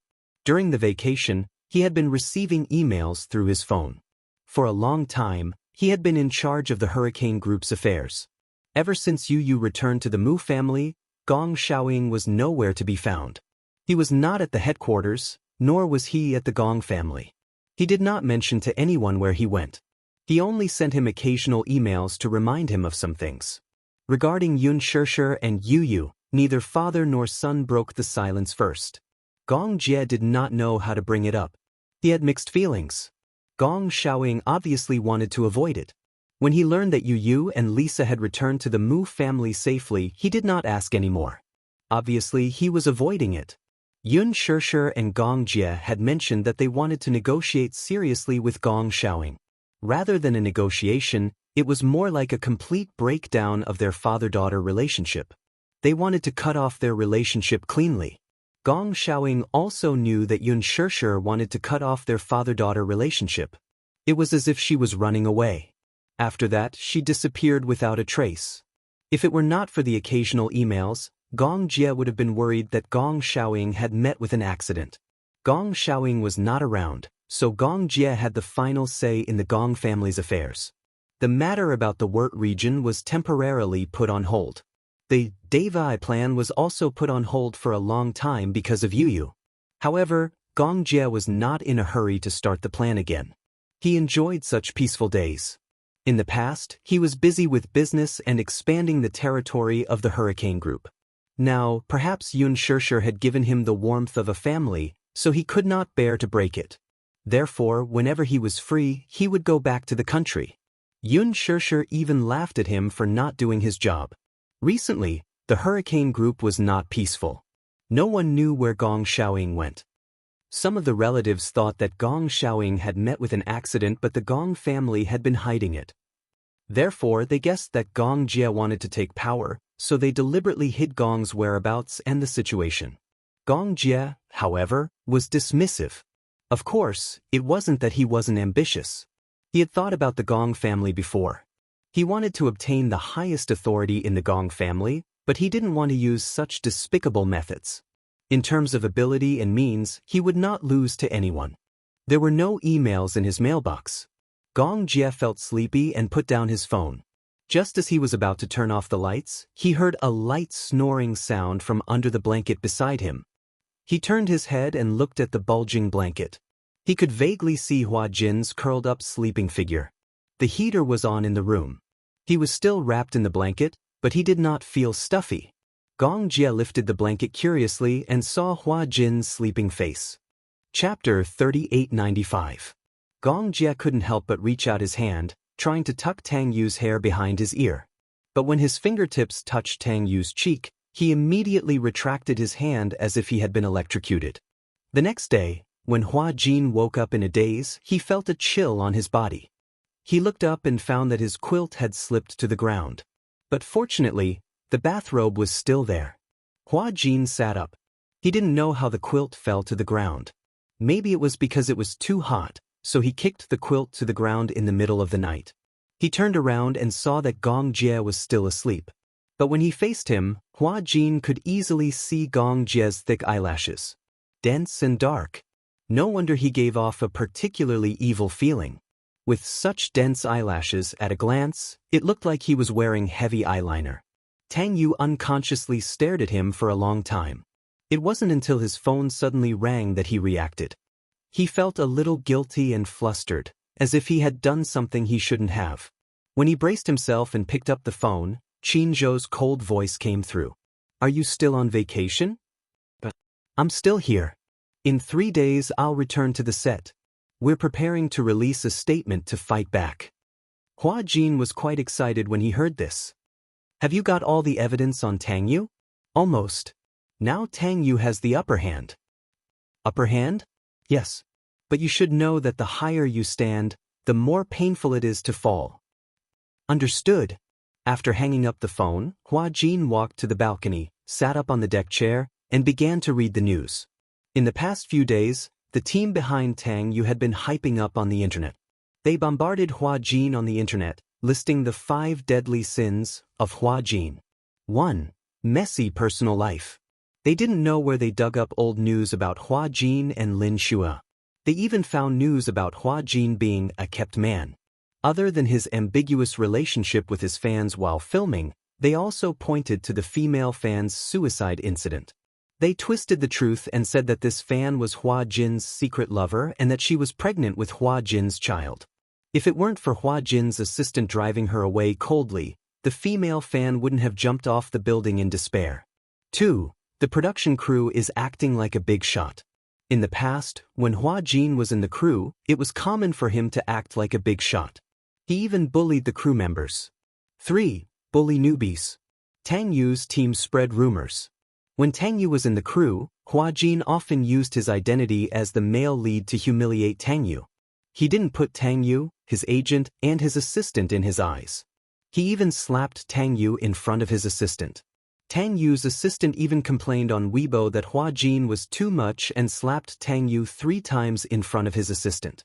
4. Hua Jin's acting skills are bad. Tang Yu's team touted Tang Yu's acting skills while criticizing Hua Jin's.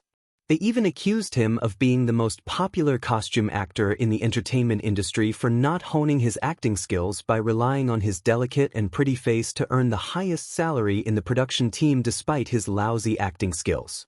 5. The quality of his fans is bad. Hua Jin's fans impeached Tang Yu on the internet, accusing him of using Hua Jin's fame to create hype. They even insulted Tang Yu on Weibo. Chapter 3896. During this time, Hua Jin didn't look at the news on the internet. Because Qin Zhou told him not to look, Hua Jin didn't look at it to avoid messing up his mood. As a result, Hua Jin almost exploded when he saw it. What was this? Was Tang Yu looking for death? How dare he do this to him? Endure, he endured. When he returned to Beijing, he would confront Tang Yu. On the bed, Gong Jie opened his eyes. He had woken up. He turned around and glanced at Hua Jin's angry back on the balcony. He furrowed his brows, turned over and went back to sleep. 2 days later, Hua Jin and Liang Yin returned to the set early. Qin Zhou was already waiting for them at the set and explained everything to them. At first, Liang Yin found it hard to accept. She didn't expect Tang Yu to be so excessive. He indiscriminately pushed the blame to Hua Jin and even smeared Hua Jin's reputation. Qin Zhou sneered. If Tang Yu could face his mistakes and admit that he was the one who caused this, it wouldn't be a big deal. But look at his behavior. He actually dared to go against Huan Yu.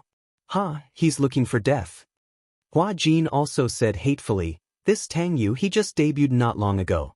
How can he be so ruthless? Do you know who's behind Tang Yu? Who? Huan Yu's rival, Sinhai Entertainment. Sinhai. 10 years ago, Sinhai Entertainment mainly focused on the music industry. They signed many singers. Many singers and groups that were popular all over Asia were artists under Sinhai Entertainment. However, they hadn't sung for a long time.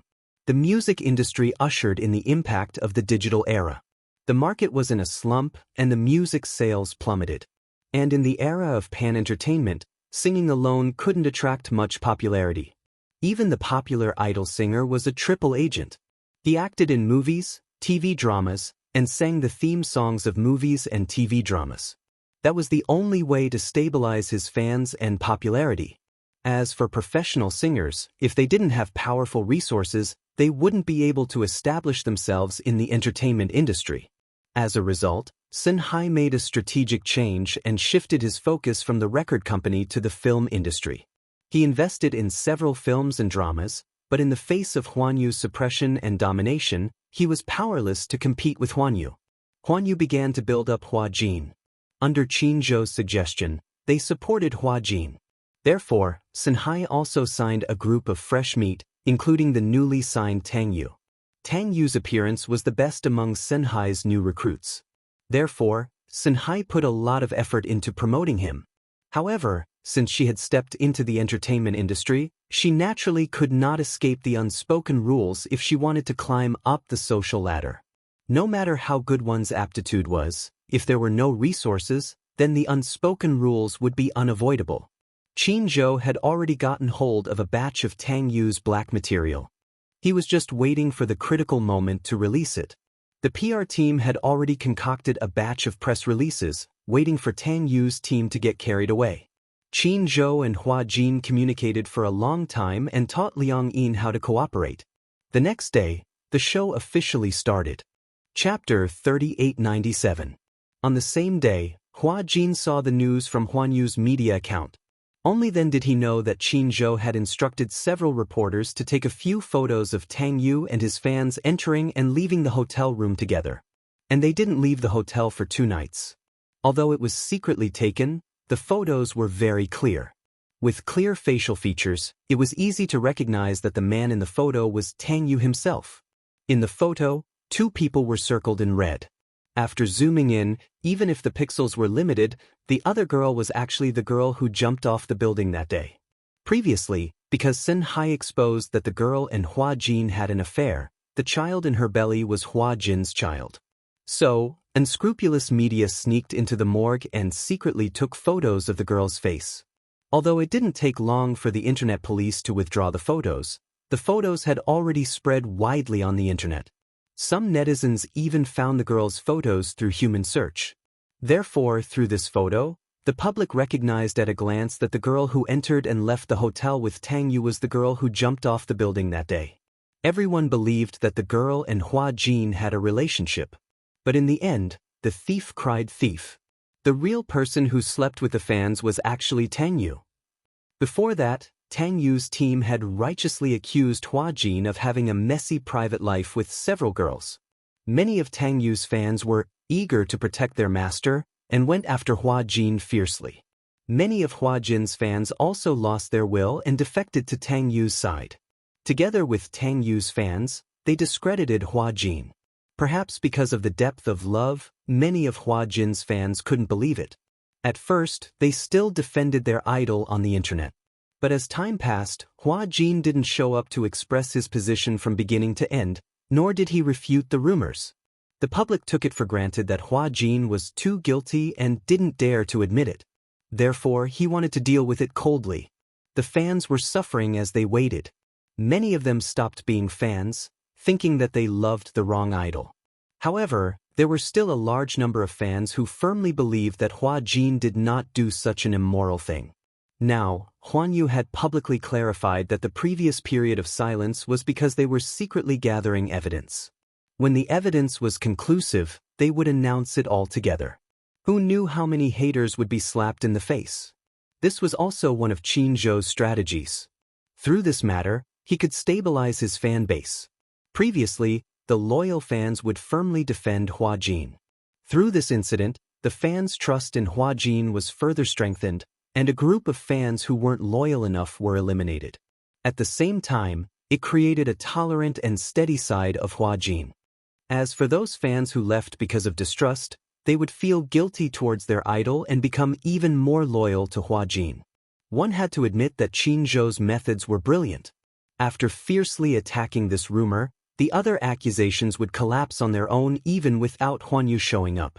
When a person told a lot of lies, even if they were half true and half false, then when that person's lies were ruthlessly attacked, the other words that were said, even if some of them were true, would no longer be believed. If one sentence was false, no matter how true the other words were, no one would believe it. Chapter 3898. Tang Yu's manager was furious. Where did these sneaky photos come from? How did Huan Yu get hold of these photos? Even Tang Yu himself didn't expect that he would be secretly photographed by the reporters when he brought his fans into the hotel. He thought that since he wasn't famous, The paparazzi wouldn't bother to wait for him, so he was fearless. In fact, this was Qin Zhou's doing. Ever since Hua Jin joined the cast, Qin Zhou had sent several reporters to pretend to be Hua Jin's assistant and makeup artist. In fact, they were reporters who secretly took photos of many of the artists in the cast. However, he had been holding it in his hands all this time and didn't expose it. If people don't offend me, I won't offend them. Qin Zhou had always believed in the truth of protecting himself and never took the initiative to cause trouble. After all, it was easy for artists to survive in this industry. He was rarely willing to provoke others. But if others came to offend him, then he might not be polite. It was obvious that Tang Yu's team wanted to kill Hua Jin. So, he didn't have to be merciful. He had a lot of dirt on Tang Yu in his hands, and the more explosive ones were yet to come. Qin Zhou's principle was to either not say anything, or if he did, it would be a fatal blow. He wouldn't give Tang Yu's team any chance to fight back. And he did it. As soon as this news came out, Tang Yu's team was completely flustered. It could be said that they were caught off guard. Tang Yu's Weibo was very lively 2 days ago. When Tang Yu's team was smearing Hua Jin's reputation, Tang Yu posted a photo on Weibo with a short sentence, "Justice is in the hearts of the people." It seemed that there was no response, but in fact, it was a response. It was as if they were the weak ones and didn't dare to say anything because of Hua Jin's power and means. The fans were heartbroken for a while. But now, when the time came out, he really slept with his fans, got them pregnant, and was heartless. He drove his fans out of the hotel and didn't even want to pay for the abortion.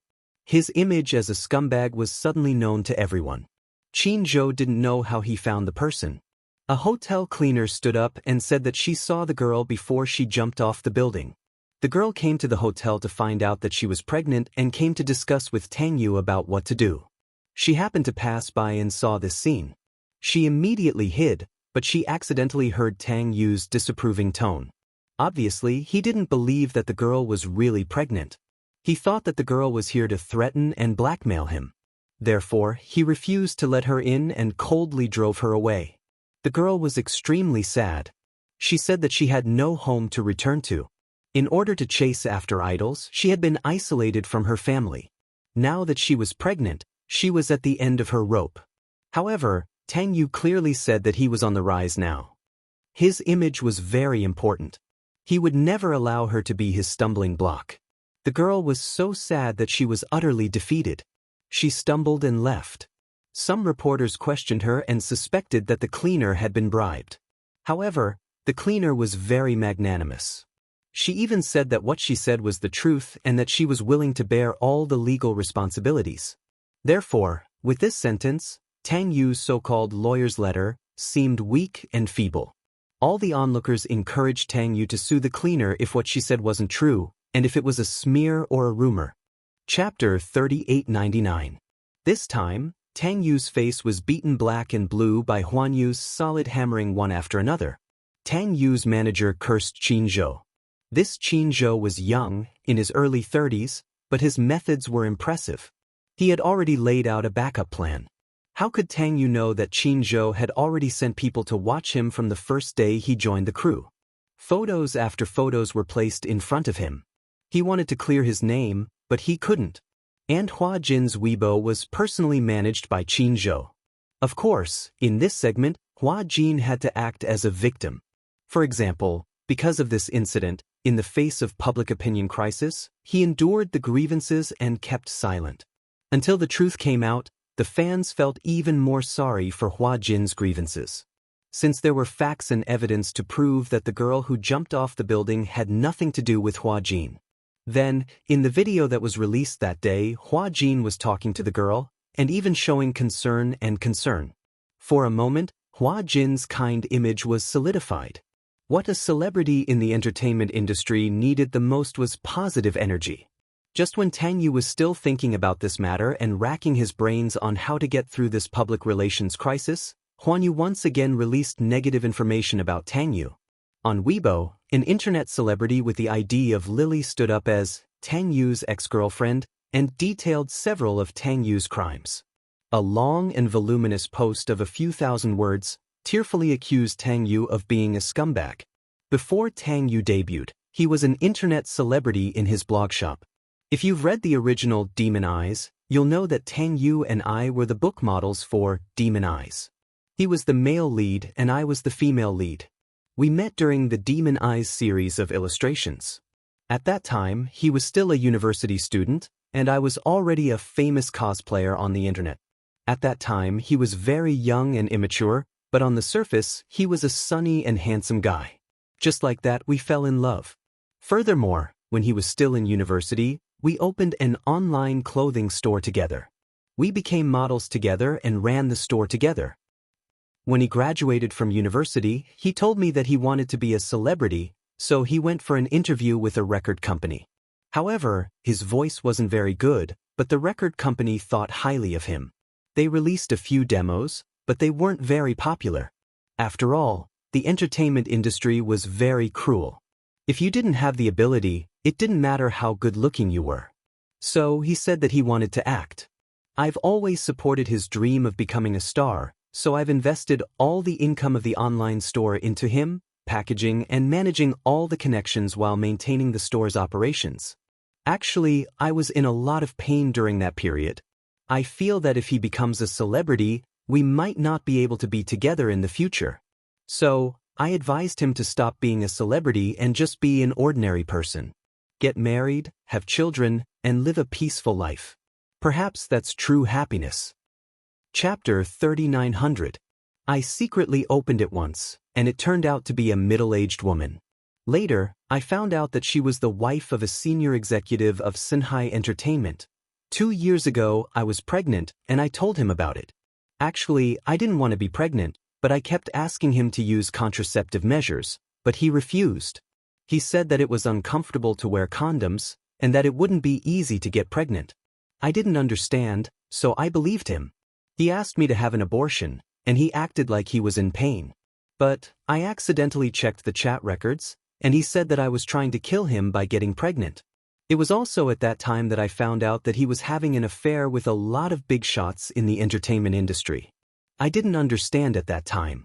It wasn't until after we broke up that I found out that he was willing to accept the unspoken rules in order to become famous.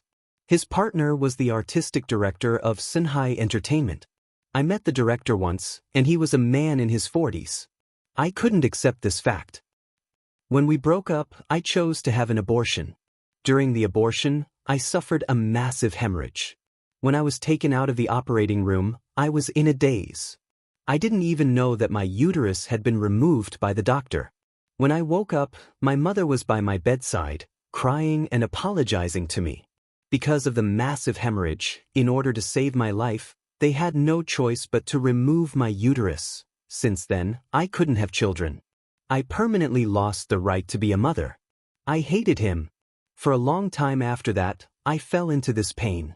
I was also troubled by depression for a long time. I didn't understand what was the meaning of living. I felt like my life was ruined by Tang Yu. And he successfully signed a contract with Sinhai Entertainment. Of course, he must have paid a big price for this. But what did I do wrong? My mistake was that when I was in love, I was too stupid. I always indulged him, spoiled him. Whatever he wanted, I tried my best to get it for him. When I was running the online store, he almost didn't help me. He owned half of the store's shares. At that time, he invested tens of thousands as a deposit. Other than that, the rest of the investment was from me. Even so, I was still willing to share the shares with him. Perhaps love makes people blind. But what I'm most unhappy about is that he didn't hurt me at all. I saw the girl jumping off the building. That nightmarish memory came back to me again.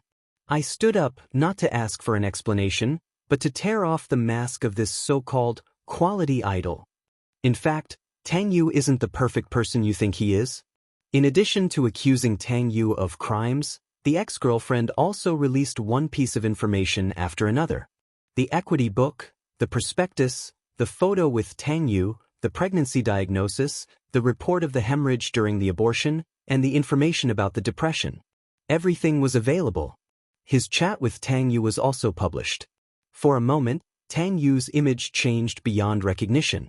This incident had attracted the attention of almost everyone, and it was unprecedentedly popular. Not because Tang Yu was a scumbag, but because of his extremely bad character. It was clearly her own doing, but she actually pushed all the blame onto Hua Jin. Chapter 3901. Hua Jin was innocent, but Tang Yu had splashed a basin of dirty water on him and made him take the blame. Tang Yu, on the other hand, was enjoying everything that didn't belong to him. Unforgivable. At one point, it aroused public anger among the netizens. Ban Tang Yu. Tang Yu, get out of the entertainment industry. Tang Yu doesn't deserve to be a star. In the future, I won't buy anything he endorses, I won't watch his TV series, and I won't pay attention to his shows. I'll boycott such a bad star. Tang Yu, go to hell. Even a fan posted a photo of many of Tang Yu's signed posters. All of them were torn up and thrown into a brazier to burn, declaring that they were no longer fans. However, Tang Yu's Weibo didn't disappear. Instead, he gained millions of fans because of his attention. However, millions of fans came to trample on him. On the top Weibo post, under the "Justice is in the people's hearts" post, the comment section had climbed to hundreds of thousands.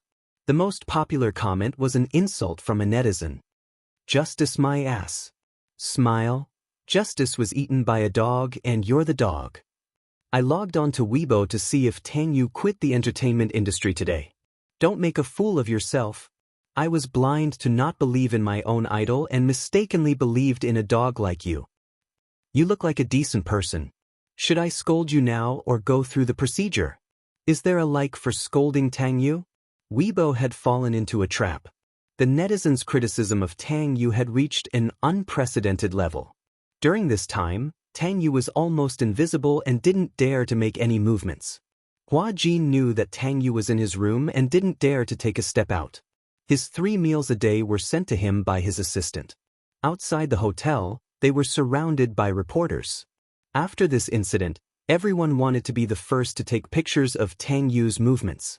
Although Tang Yu was an unknown 18th-tier artist, he wasn't famous yet. But everyone was optimistic.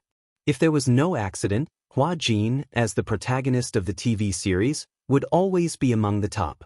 It wasn't a wishful thinking for Tang Yu to become popular overnight with this drama. Most importantly, Tang Yu actually used Hua Jin to get rid of the responsibility. This was undoubtedly setting fire to Hua Jin. As a result, Tang Yu's incident suddenly became a hot topic. The attention was there, but everyone asserted that Tang Yu's acting career had come to a premature end. Tang Yu now regretted his actions. If he hadn't pushed that girl into despair back then, if he hadn't discussed with her what to do next, even if it was an abortion, it might not have been so lethal if it had been exposed. Tang Yu wanted to be famous so badly that he wouldn't allow any negative news to exist. He wanted to be an artist, but he didn't have the self-control and restraint of an artist. He wanted to be famous, but he didn't follow the rules of the entertainment industry at all. Therefore, Tang Yu's fate was completely sealed. Tang Yu hid in his room and didn't dare to go out. And because of him, Hua Jin could only stay in the hotel, and Liang Yin couldn't go out either. As soon as they went out, there was a sea of media reporters. Dozens of them, big and small, densely surrounded the hotel entrance.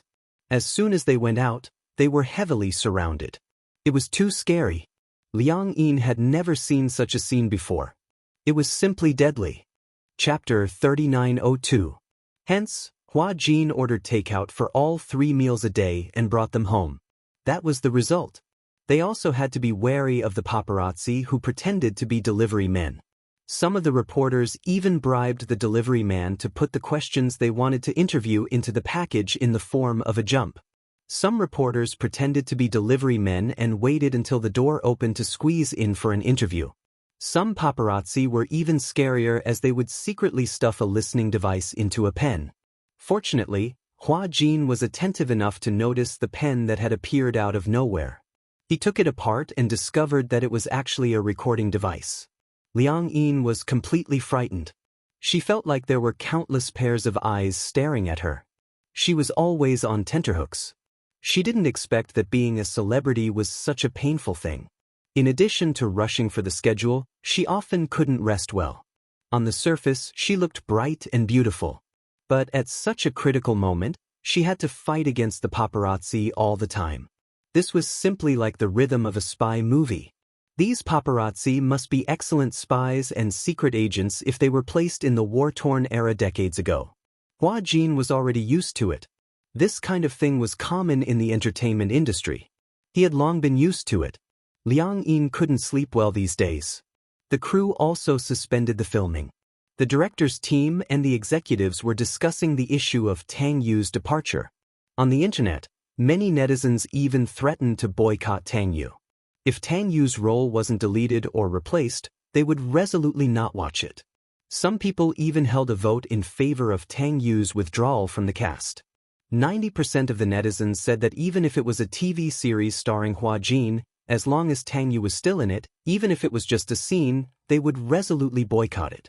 The director's team and the investors suddenly panicked. What did this mean? This would be a big hit to the ratings. After this incident, even if they braced themselves and filmed the TV series, they didn't know if the TV stations and websites would buy it. Advertisers would probably shrink back as well. Generally speaking, the profit of a TV series mainly depended on the buyout price during the first broadcast and advertising placement. The cost of advertising placement depended on the cast and ratings. Generally speaking, a TV series starring an A-list actor was often packed together with advertising placement to the website. Profits, however, depended on it. If a single piece of rat poop spoiled a pot of porridge, then the gains would not make up for the losses. The film crew had to weigh the pros and cons. But here came a thorny problem. Tang Yu's backer, the executive director of Sinhai Entertainment Media, was also one of the investors of the show. If Tang Yu was replaced, it wasn't too late to reshoot. However, he was afraid that he would offend Sinhai. Withdrawing his investment was a small matter, but he still had to face the problem of breaching the contract. Tang Yu's personal image problem affected the crew's filming, which was considered a breach of contract. However, if the crew replaced Tang Yu without Sinhai's consent, it would be considered a breach of contract, and the penalty would be very high. As a result, after a meeting, not to mention the director's team, even Sinhai's investors directly requested to kick Tang Yu out. The higher-ups were furious. Sinhai originally threw in a lot of capital to support Tang Yu, but in the end, this kind of thing happened. Chapter 3903. One was a ruined artist, the other was an investment worth hundreds of millions. Which one was more important? Sinhai's higher-ups calculated in their hearts. No matter how they thought about it, they still couldn't bear to risk such a high price. They had to cut their losses in time. This was what a capitalist was like. The termination notice was sent all the way to Tang Yu's room. In addition to the verbal notice, there was also a termination document. Tang Yu could only bite the bullet and accept it. If he didn't buy it, then his image would collapse, affect the crew's reputation, and ruin Sinhai's image. This penalty fee was definitely not to be underestimated. He couldn't afford it, so he could only let Sinhai terminate his contract. Even so, the advertising income and signing fees that he had earned since his debut were going to go down the drain. This scandal was simply a disaster. Not to mention the loss of his reputation, his future was completely ruined. Tang Yu was unwilling to accept it. Why? Why did it go down like this? He subconsciously pushed this blame onto Hua Jin. That night, in the dead of the night, Liang Yin had just finished showering and was lying on the bed looking at her phone when the doorbell rang urgently. She was a little nervous, thinking that Hua Jin had something to do with her. She quickly rushed to open the door, but she didn't expect that it was Tang Yu standing at the door. Before Liang Yin could react, Tang Yu squeezed in through the crack in the door, locked the door behind him, turned around, grabbed her collar, and pressed her against the wall. It's you, isn't it? You're the one who wants to kill me. Tang Yu angrily accused and questioned, but it confused Liang Yin. These few days, she had been living in isolation. She didn't know what happened at all, nor did she know that Tang Yu was removed from the crew. Tang Yu, on the other hand, hated the idol to the bone. Everyone knew about Huan Yu's actions online these few days, and Hua Jin was an artist under Huan Yu. It must be Hua Jin's counterattack. Of course, he blamed all of this on Hua Jin. This matter was supposed to be settled. Tang Yu said angrily, "You and I are different.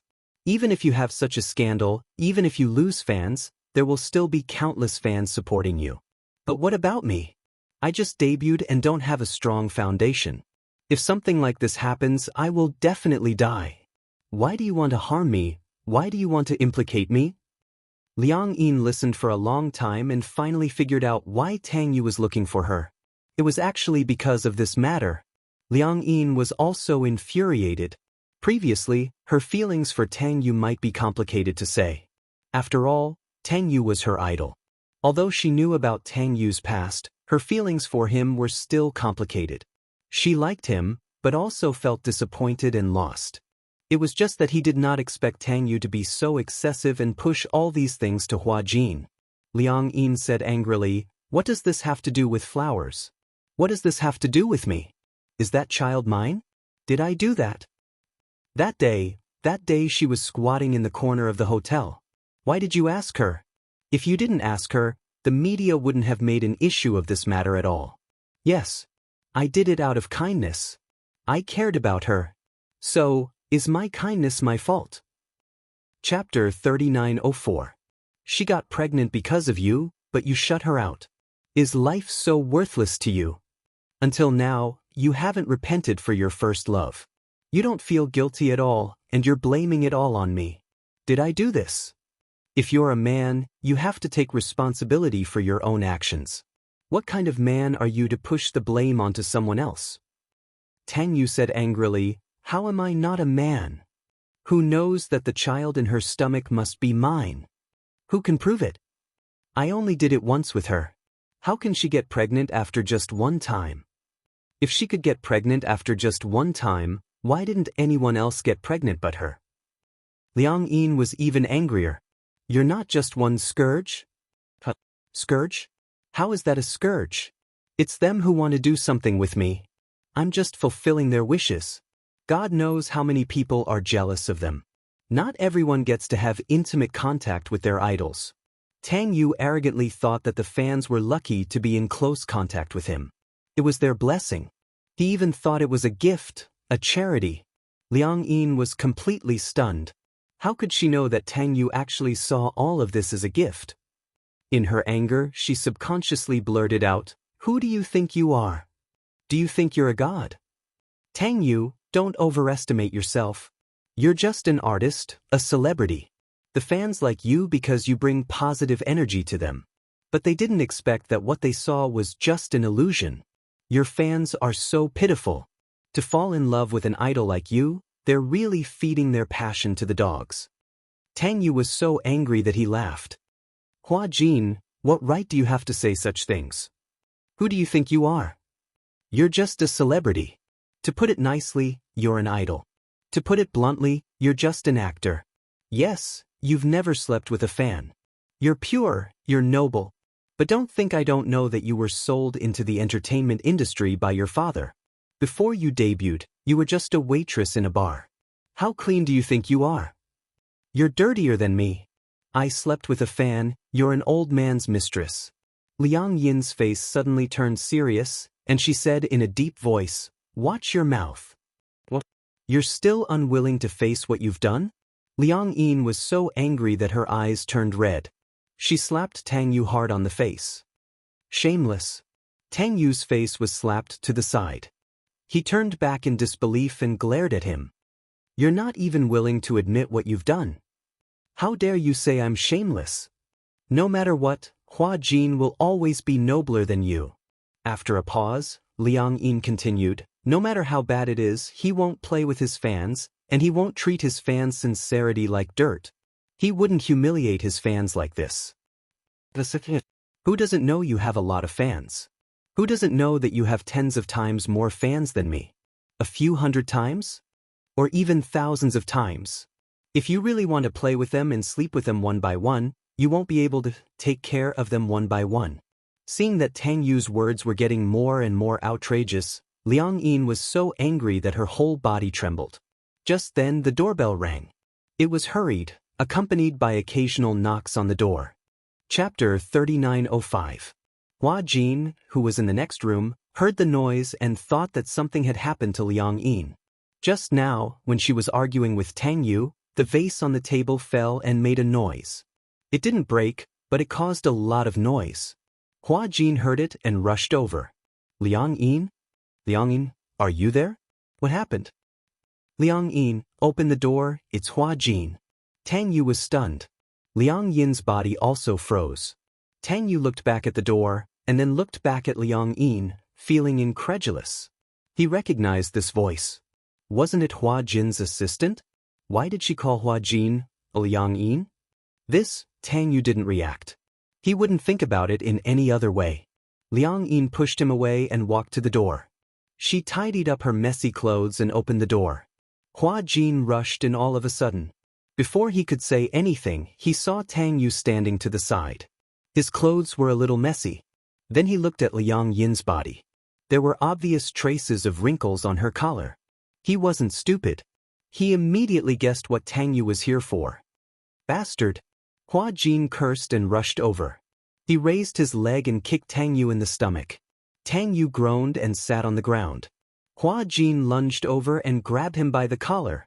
Tang Yu didn't know how the girl in front of him, who looked gentle and weak, could have so much strength. He didn't expect it. On the side, Liang Yin finally came back to her senses. She walked over and held Hua Jin's hand.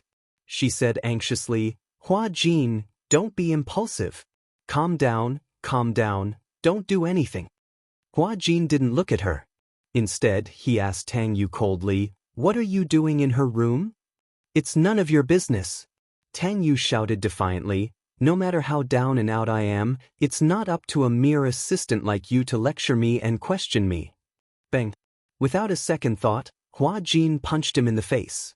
Fortunately, he found out in time and rushed over when he heard the commotion. If he was late, he didn't know what Tang Yu would do to Liang Yin.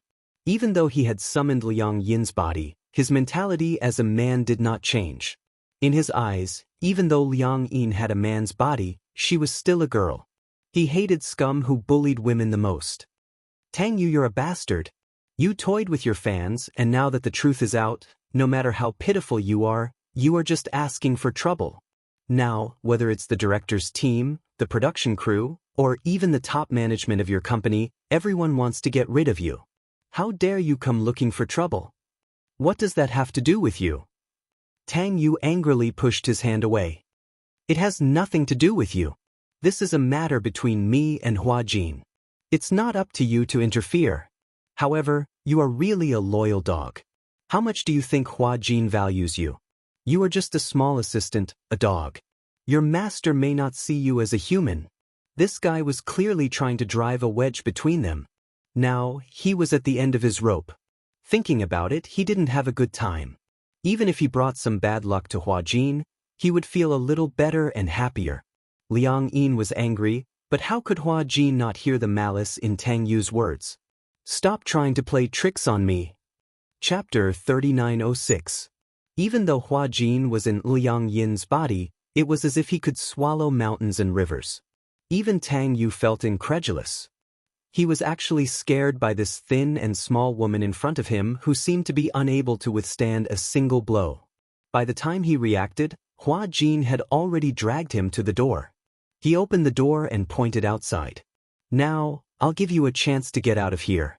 If you don't want to leave, fine. I'll immediately get the media to come in and say that Tang Yu broke into Hua Jin's room at night to seek revenge. What do you think of this headline? After he mentioned it, Tang Yu realized that it was a dangerous moment. If he ran to the door and attracted the media reporters, then he wouldn't be able to leave even if he wanted to.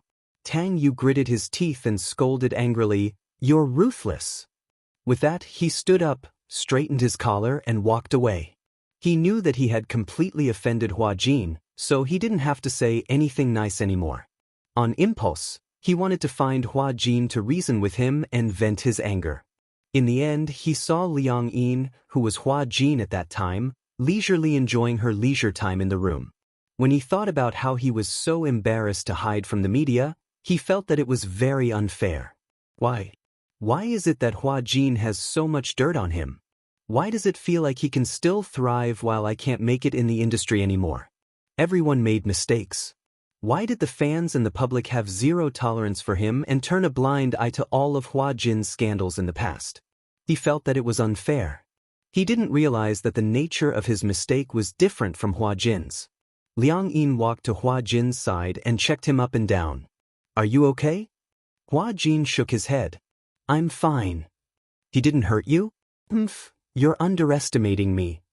Hua Jin stretched his muscles and put on a I'm brother Hua posture as he said arrogantly, it's just a skinny Tangyu. What can he do to me? Ah, you're so skinny, I don't feel like I have any meat on my body. I'm all bones. Even if I punch him, it'll be light. After a pause, Hua Jin said worriedly, what about you? How are you? Did he make things difficult for me? Liang Yin said angrily, what do you think? If he didn't come to make things difficult for me, why would he knock on my door? When Hua Jin heard this, he couldn't help but flicked her forehead. Liang Yin held her forehead in pain and glared at him. What? Will you open the door for anyone who knocks? I thought it's you? Why are you banging on the door so urgently? Can't you look through the peephole? What if it's a reporter? I thought something had happened. During this period of time, I've been on tenterhooks. I thought something had happened again. You're hopelessly stupid. You don't even have your guard up. Hua Jin walked to the sofa and sat down. He instructed, next time, make sure you see clearly who's standing at the door before you open the door. Being a celebrity is dangerous. Don't let an anti-fan sneak into the hotel and stand at the door. What if you don't see who it is and get splashed with sulfuric acid when you open the door? Chapter 3907. That's because you know too little. Hua Jin continued, many anti-fans are very resourceful. Moreover, some of them are scumbags. They are all negative energy. Moreover, no one knows what ridiculous things they will do in the next second. Liang Yin was very curious when she heard this. Looks like you've encountered anti-fans taking revenge on you before? Of course. When Hua Jin mentioned it, he was actually a little proud. After all, I've died once. That's so exaggerated. What happened? I remember in the past, when I took part in a program, I met a fanatical fan backstage who claimed to be my loyal fan. She gave me a bouquet of flowers and a bottle of water. When I saw how enthusiastic she was, I didn't suspect anything and drank it in one gulp. When I drank it, I felt fine. But after a while, I felt that something was wrong. When Liang Yin heard this, she was so nervous that her heart clenched up. What happened? That person put superglue in the water. Superglue? Liang Yin's eyes widened. If that thing is mixed in the water, it's very deadly. Yeah. Hua Jin nodded and said, after that, I didn't think much of it.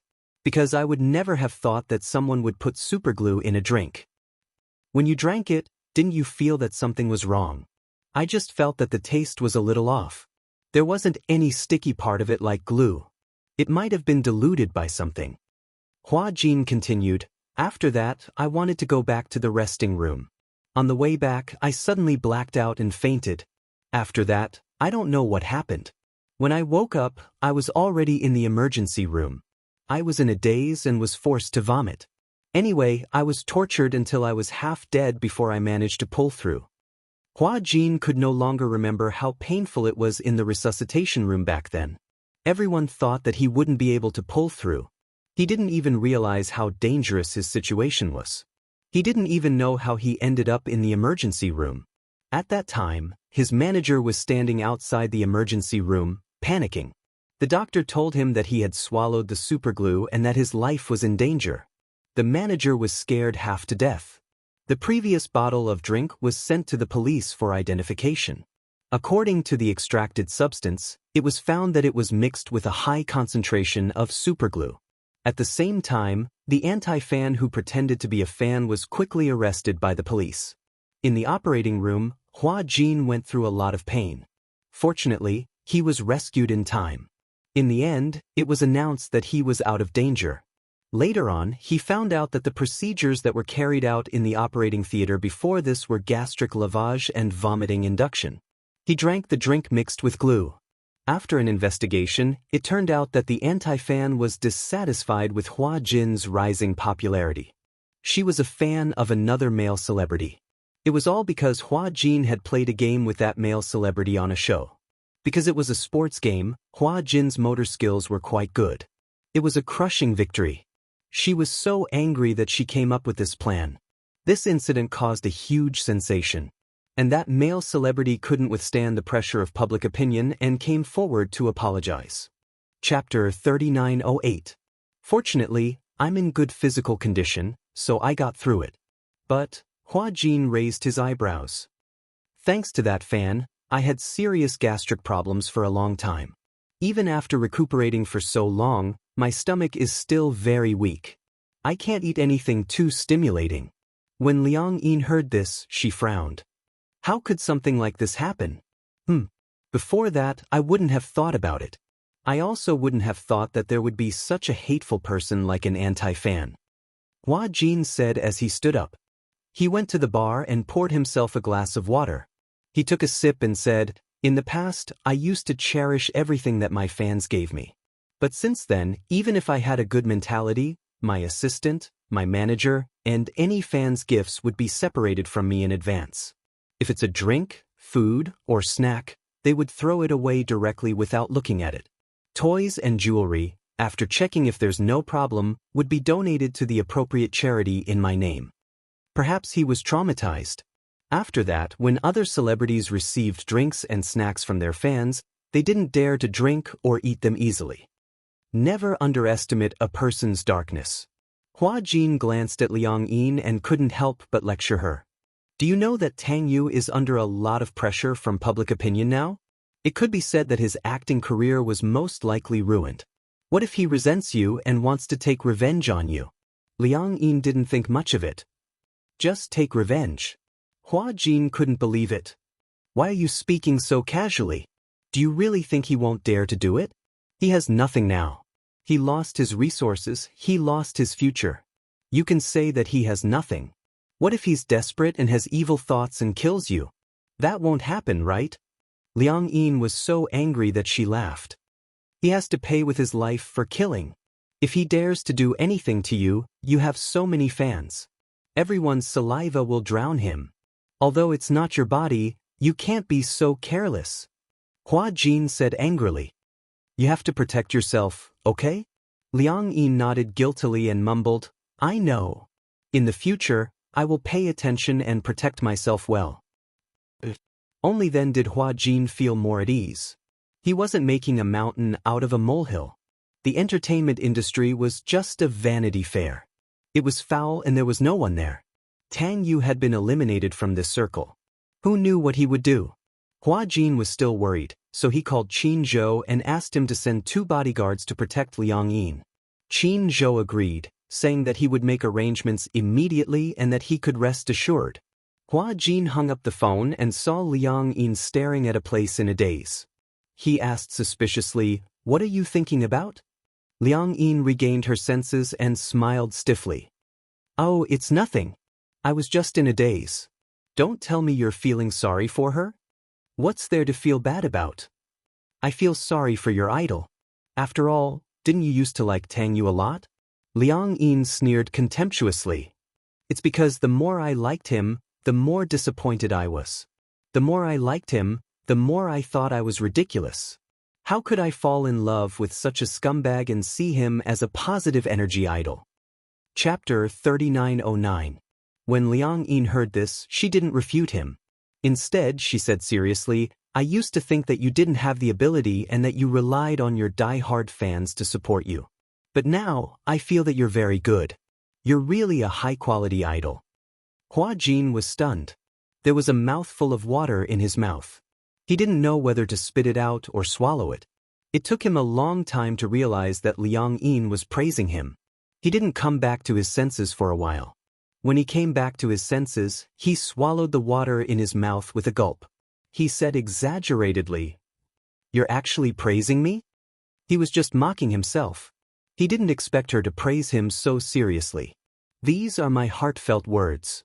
Liang Yin raised the corner of her lips in a mocking manner. Perhaps it's really hard for people to understand other people's situations. Not everyone can put themselves in their shoes. After I changed identities with you, only when I became a real celebrity did I understand how deep the waters of the entertainment industry are, how dirty people can be, and how difficult it is to be a celebrity. Seeing that Liang Yin looked serious, Hua Jin sighed. It's really not easy. It's very tiring. Yeah, I just feel like I'm tied up in very heavy chains.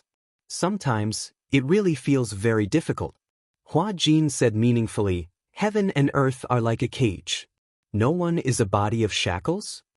When Liang Yin heard this, she didn't speak for a long time. After a long time, she smiled and said, yeah, heaven and earth are like a cage. No one is not a body of heavy shackles. The two of them looked at each other. Liang Yin suddenly leaned over and said, speaking of which, there's something that I'm more concerned about. Yeah. Tell me, do you like women or men? Luckily, Hua Jin didn't have any water in his mouth. Otherwise, he would have spat it out. Why are you asking this? Because I feel that there's a huge problem with your sexual orientation. What problem? When we went to the hot spring in the middle of the mountain, I felt that you and that man called Gong Jie seemed very ambiguous. It would have been better if Liang Yin hadn't mentioned it. At the mention of the name Gong Jie, Hua Jin's face instantly turned red. What do you mean by ambiguous? What can I have with him? Hua Jin said angrily, don't talk nonsense. I'm a straight man. Steel bars? When Liang Yin heard this, she burst out laughing. I can't tell. Instead, I feel like you're a straight man who's like a rubber band. Hua Jin's face turned green and purple, purple and black, black and red, red and white. In the blink of an eye, there were thousands of changes. He stood up angrily and was about to leave. Liang Yin quickly stopped him. What are you doing? Why are you angry just like that? Hua Jin questioned her with an ashen face. Do you know that questioning a man's sexual orientation is the greatest insult to him? I was just joking. Is this kind of test a joke? Hua Jin was really angry. Liang Yin sized up his expression. Seeing that he was really angry, she couldn't understand. Normally, when people hear such things, they'd just laugh it off. At most, they'd clarify and wouldn't take it to heart. Why are you taking it so seriously? Liang Yin reminded him carefully. Why do I feel like you're trying to cover it up? Don't talk nonsense. Chapter 39:10. Liang Yin smiled and said calmly, I didn't say that you like men. Maybe the person you like is a man. Hua Jin was taken aback. He actually fell into a daze because of this sentence. That's right. Why do I feel uneasy when I'm facing Gong Jie? He even felt uneasy and wanted to avoid it. Could it be Hua Jin bit his knuckles? Could it be that he was really interested in Gong Jie subconsciously? No. This was Liang Yin's way of inducing him. Hua Jin jerked his head up and glanced at her. His gaze was like a torch. Liang Yin was stunned. What are you looking at? Hurry up and memorize the script. Liang Yin felt wronged. Memorize what script? Didn't the crew stop filming? Because of Tang Yu. It's not certain when they will resume filming. If they resume filming and you don't memorize your lines, it'll be too late even if you work all night. With that said, Hua Jin found the script and threw it in front of her. Fix the script first. Liang Yin said, oh. She reluctantly picked up the script and looked at it silently. Hua Jin left the room. Liang Yin buried her face in the script until she watched him leave. Only then did she breathe a sigh of relief. Hua Jin returned to his room and lay on the bed. He was so frustrated that he tossed and turned, but he couldn't fall asleep. He covered his face with the blanket. No, could it be that he had been single for too long? So he started to think about it and even started to doubt his sexual orientation? Qinzhou? In the coffee shop, Hua Jin stirred his coffee with empty eyes. Qinzhou, who was sitting opposite him, raised his eyebrows and glanced at him. What's wrong? Do you have feelings for men? Qinzhou almost spat out the coffee in his mouth. He widened his eyes and snorted coldly. He said expressionlessly, my sexual orientation is normal. What's wrong? Did your sexual orientation change when you became a woman? Of course not. Hua Jin insisted, I like women. His repeated emphasis had aroused Qinzhou's suspicion. Why are you emphasizing it so much? You make it sound like you're brainwashing me. Some people are suspicious of my sexual orientation. Oh? Weren't there always people who were suspicious? The issue of Hua Jin's sexual orientation had always been a hot topic for the media. Many paparazzi suspected that Hua Jin was gay. Of course, this question had not been verified yet. What's the big deal about liking men? Qin Zhou continued, in the industry, men like men and women like women. It's actually a common occurrence. There were also those who liked both men and women. That's the best for investors. In this circle, some investors were particularly playful. Not only did they have a lot of women, but they also had a lot of young men as their mistresses. In fact, a person's potential orientation was uncertain. Sometimes, when a man liked another man, it wasn't because he was gay. It was purely because the person he liked was a man. It won't be long before Tang Yu's dismissal from the crew is announced to the public. Qin Zhou took a sip of his coffee. You should urge Liang Yin to consolidate the script. The crew will probably resume filming soon. Then, Hua Jin asked tentatively, who will replace Tang Yu's role? Chapter 39:11. Just as Qin Zhou said, not long after, the announcement of Tang Yu's removal from the cast was posted online. Weibo and all major media outlets reported on the incident. Soon, the person who replaced Tang Yu's role was posted on a poster. However, because he was a newcomer who had just debuted, he was selected by the sponsors. Although he was a newcomer, to be selected by the sponsors, he must have a lot of connections. However, he wasn't famous and didn't receive much attention. Soon, the incident came to an end with Tang Yu and Sunhai terminating their contract. It seemed that Huan Yu and Sunhai had reached an agreement. Sunhai had promised Huan Yu a lot of benefits, so Huan Yu didn't pursue the matter. Without the media adding fuel to the fire, there were no more articles about it. The heat of the matter quickly died down. The crew resumed filming and Liang Yin became busy again. She complained a lot. In order to film, she was so busy every day. The weather was getting colder, she had to wear thin clothes, dance swords in the cold wind, and hang a wire. The first time she hung a wire, she was scared out of her wits. She was so scared that she almost lost half of her life. Hua Jin was also happy to be free. He didn't have to film or work. He had nothing to do in the hotel every day. So, at night, he would occasionally go to bars to drink a few glasses of wine. He hadn't been to bars for a long time. In the past, because he was busy with filming and was a public figure, he could go to such places and scrupulously under rare circumstances. So, he rarely visited. Now that he had the leisure and leisure time, he began to visit more diligently. That night, after Liang Yin finished filming, Hua Jin wanted to go to a bar. Liang Yin hadn't been to bars, so she insisted to go. Hua Jin disliked her. You're a big star now. You can't just go to places like that. What if the paparazzi took a picture of you? Liang Yin argued, what's wrong with being a big star? Can't a big star go to a bar to drink? I'm not doing anything bad. I'm just drinking and enjoying the atmosphere of a bar. Can't I? Hua Jin was speechless, so he could only brace himself and bring her along.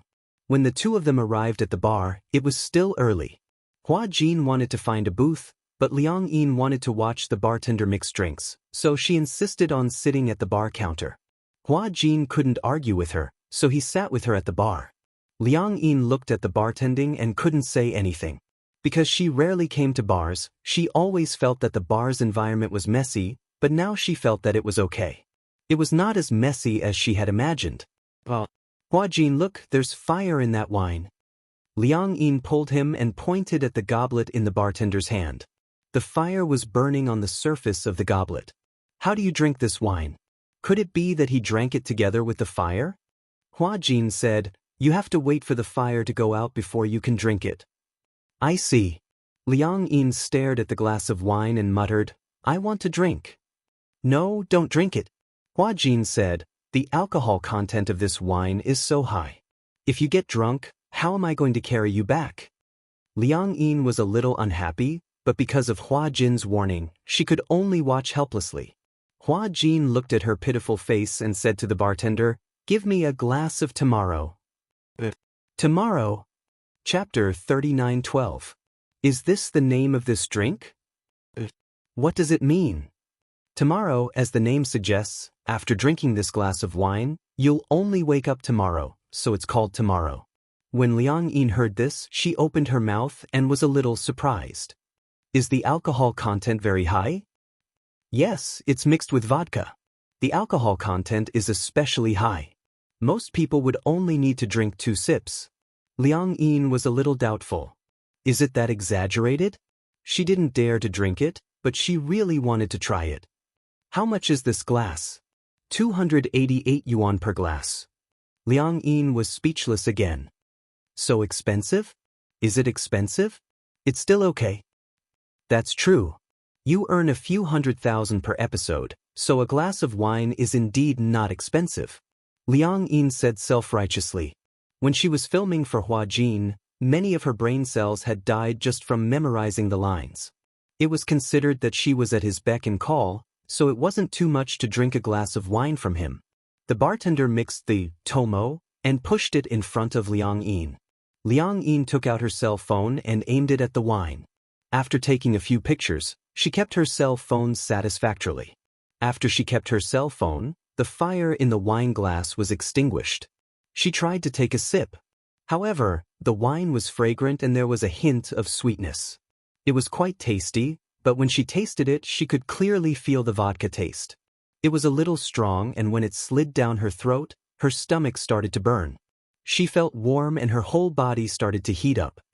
It seems like it's really easy to get drunk. Liang Yin was a little wary as she pushed the wine glass in front of Hua Jin. She was afraid that if she drank this glass, she would get drunk again and get into trouble. Hua Jin couldn't help laughing. You're not drinking anymore after just 1 sip? I'm afraid that I'll get drunk. This wine is quite nice. It's quite sweet. Yes, it's because it's nice. There's no concept of drinking too much or too little, so it's easier to get drunk. As they spoke, Hua Jin suddenly felt a man sitting beside him. Beauty, are you alone? Hua Jin furrowed his brows and looked in the direction of the voice suspiciously, only to see a young man in a shirt sitting next to her. The man's eyes were bright, and it was obvious that he had some kind of ambition. There was no lack of such men in the bar. When he saw a woman he liked, he would go up and strike up a conversation with her. If the two of them hit it off, then everything would follow naturally. Hua Jin guessed that this man was probably here to hunt for beauties. He obviously saw him as prey, so he turned his face away and ignored him. Well, he seems to be quite hard to please. The man rubbed his chin and looked at him deeply. It had to be said that Liang Yin's appearance was also of the highest quality. Hua Jin's deliberate indifference had instead ignited the ambition in his heart. Let me ask you, are you alone? Hua Jin still ignored him. He must be drunk, so there was no need to stoop to his level. Liang Yin also looked at the man curiously, but she was stopped by Hua Jin. Don't look at him. She leaned close to him and asked nervously, Who is he? Do you know him? Do I look like I know him when you look at me? You don't, then don't talk. Liang Yin asked tentatively, Why don't we change seats and sit at the bar counter? Hua Jin glanced at her and said meaningfully, Do you know what it means for a woman to sit at the bar counter in this bar? I don't. Chapter 39:13. Liang Yin was a little annoyed. No wonder Hua Jin didn't seem too willing when she pulled him to sit at the bar. So there were such unspoken rules in bars too. Let's change seats? Okay. The man beside him saw that Hua Jin had been ignoring him from start to finish and finally got impatient. He suddenly stood up and leaned towards him. He grabbed his chin and forced him to turn around. I'm talking to you. Why are you ignoring me? Hua Jin struggled and wanted to push him away. He felt disgusted when he was touched by him. Liang Yin stood up and swung the man's hand away. She said angrily, What are you doing? Show some respect. The man had obviously drunk too much. After half a round of drinks, he had lost his patience. Seeing that Liang Yin dared to swat his hand away, he pushed Hua Jin away and pulled Liang Yin in front of him. What did you just say? Hua Jin was about to stop her, but Liang Yin was like a newborn calf that was not afraid of a tiger. She ignored the man's threatening gaze and scolded expressionlessly, I'm telling you to be more respectful.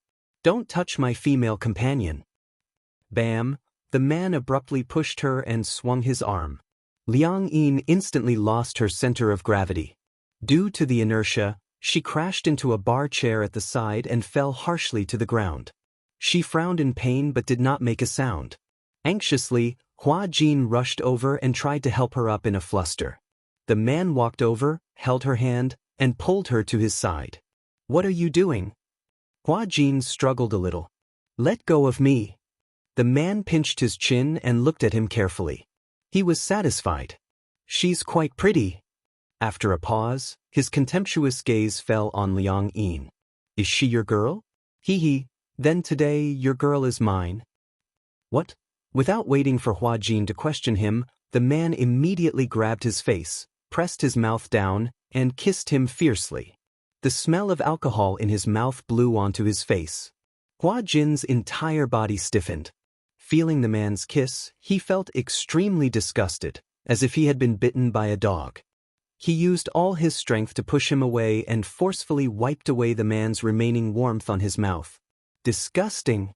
Are you crazy?" Hua Jin resisted the urge to slap her and said angrily, "Don't touch me with your dirty hands.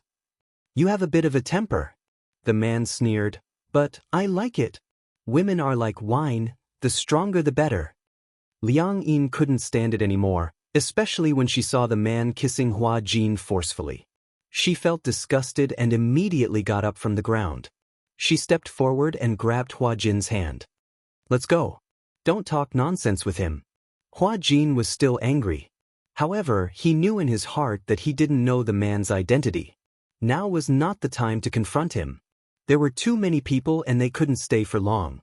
If they attracted attention and were recognized, the loss would outweigh the gain. He didn't know if there were reporters in this bar. This bar was known as the entertainment industry's Hall of Fame. Some well-known directors, producers, and celebrities would patronize this bar because the owner of this bar was jointly opened by a few celebrities. It was a side business. Hence, most of the patrons were related to the entertainment industry. In this industry, it was better to suffer more grievances than to offend people. Chapter 39:14. Hua Jin was just about to pull Liang Yin away. Just as the two of them reached the entrance of the bar, they were stopped by a few men who appeared out of nowhere. Hua Jin glanced at them and subconsciously reached for the phone in his pocket. Immediately, a man strode forward and snatched the phone from his hand. Without even looking at it, he threw it on the ground and stomped on it a few times. "What? You want to call the police?" "Hee. Let me tell you, our brother Hui is the least afraid of the police. Even the chief of the police station has to listen to his father's orders." The few men reeked of alcohol and must have drunk a lot. It would be fine if a drinker was drunk, but he was afraid that when he was half drunk, his mind was not clear and he was easily agitated. Hua Jin did not want to offend them, so he forced a smile. "Sorry. It's like this, he doesn't know any better and offended your big brother just now. I'm really sorry. How about this? I'll get her to apologize to all of you. It's getting late, we're planning to leave." Liang Yin also understood what Hua Jin meant. She did not want to blow things up, so she quickly smiled and said, "Sorry, I was too agitated just now and offended you." Behind him, the man walked over and walked in front of Hua Jin. He snorted, "Don't you think it's too late to admit your mistake now? However, it's not like there's no chance to make up for it. How about this? Tonight, if you come with me, I'll let your boyfriend go. How about it?" "Brother Hui.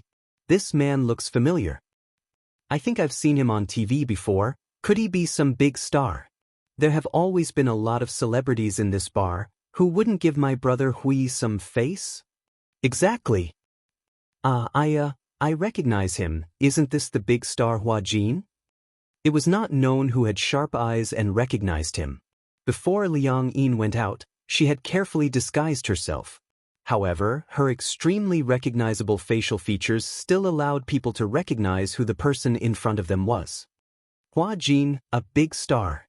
This is incredible. This woman should be his assistant. The man said coldly, "Your assistant will accompany me for one night. As for the rest, we'll write it off. How about that?" Liang Yin said firmly, "No." Hua Jin pulled Liang Yin back and gave her a look. "You go back first." He frowned and mouthed, "Go back and look for Qin Zhou." Liang Yin immediately understood, but before she could react, she was pushed out of the door by Hua Jin. "Flower, you go back first." Hua Jin maintained his composure and smiled at her. "I'll be back later." As he spoke, he winked at Liang Yin, hinting for her to quickly find Qin Zhou to save the day. Liang Yin did not dare to delay. She quickly turned around and left. She had never encountered such a situation before, so she was so nervous that her whole body was trembling. She rushed to the intersection and hurriedly hailed a taxi. However, just as she got into the car, she realized that she did not have any money on her. The driver did not recognize her and asked, "Where are you going?" "To the film studio first." "Okay." The driver hit the meter and the car sped in the direction of the film studio. Liang Yin's hand trembled as she took out her phone. She had specially saved Qin Zhou's number in her phone. She hesitated for a few seconds and immediately dialed. Do. Chapter 39:15. Hello. Qin Zhou's sleepy voice came from the other end of the line. He had a lot of free time recently. After settling Hua Jin's matter, he had given himself a long holiday. Hence, he slept earlier than usual. "Qin Zhou." Liang Yin called out anxiously, "Qin Zhou, something bad has happened." Qin Zhou was in a daze. He couldn't tell if it was Hua Jin or Liang Yin who was calling him. He snorted and asked, "What's the matter?" "Hua Jin has been detained." "What's the matter?" Qin Zhou muttered unhappily, "What's the matter? Tell me directly."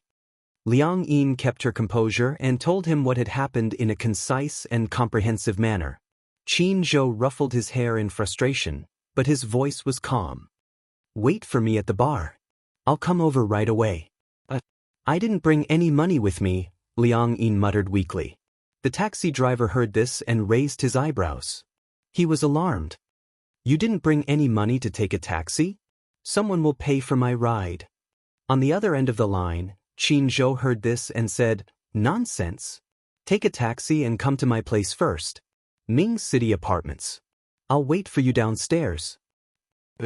After Liang Yin gave him the address, the driver grumbled a few times before heading to the apartment in Ming City. When the car arrived at Ming City Apartments, Qin Zhou opened the door and got into the car. After getting into the car, Qin Zhou told the driver the address without hesitation. "Sui Bar." "What? Take a detour?" The driver was gloomy. "Are you kidding me?" Qin Zhou narrowed his eyes and glared at him unhappily. "I'll lodge a complaint if you continue to nag." The driver didn't say anything else.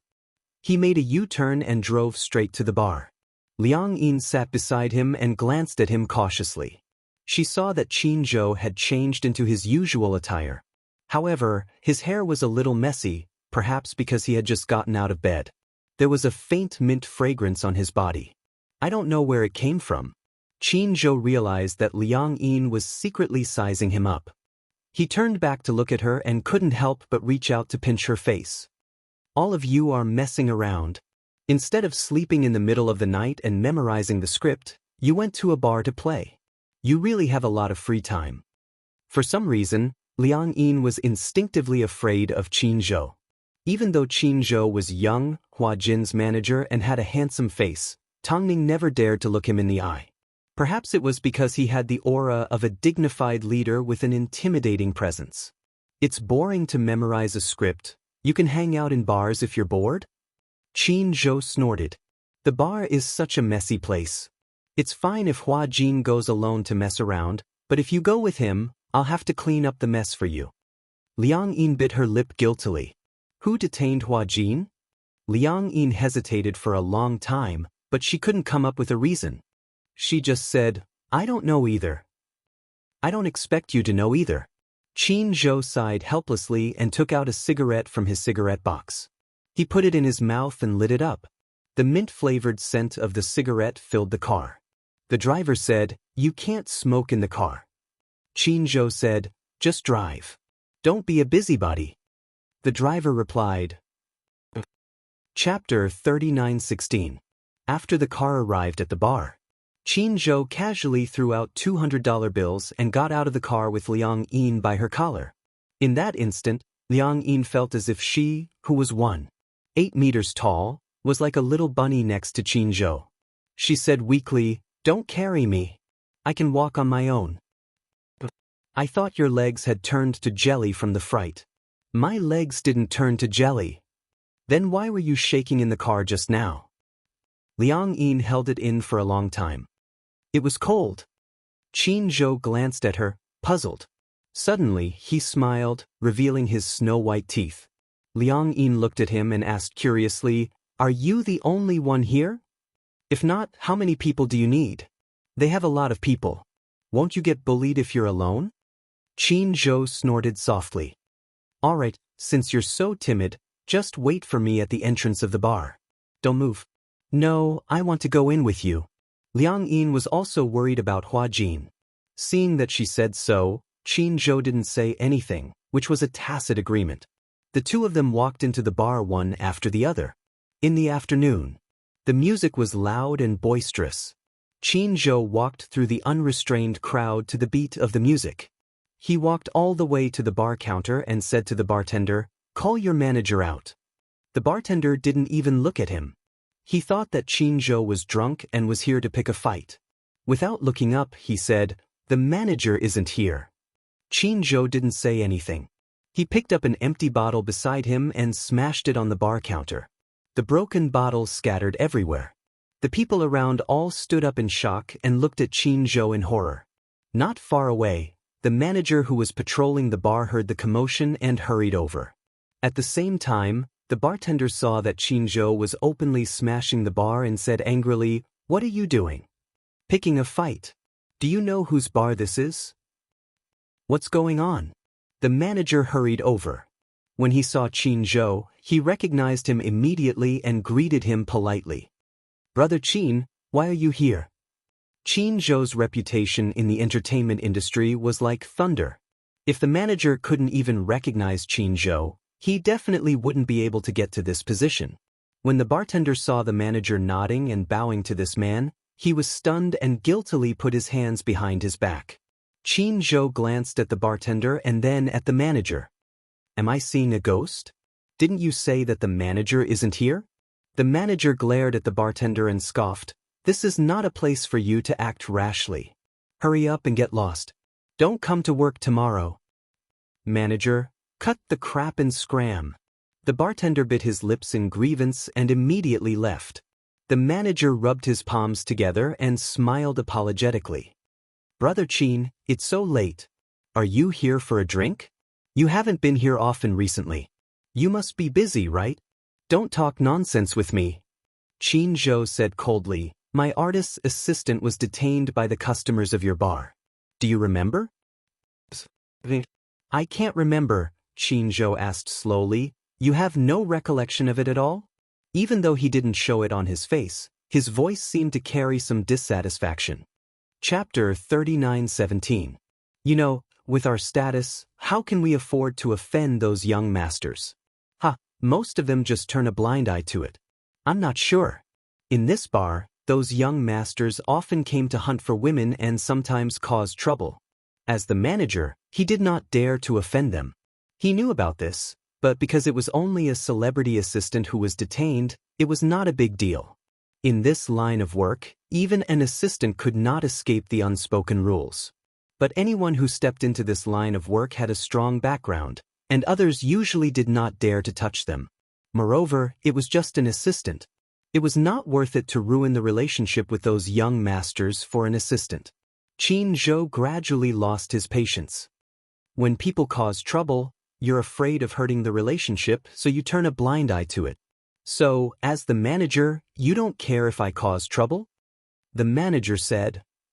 "Brother Qin, don't.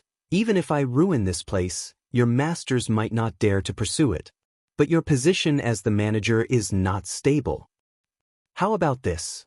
The manager could not stand the scare and quickly said with a smile, "I'll go and find out for you the background of those young masters who detained your people. How about this? Okay. Don't worry, as long as it's your people, we'll protect them well. Even if we can't protect them, we'll call you immediately if anything happens. I don't have much time. Hurry."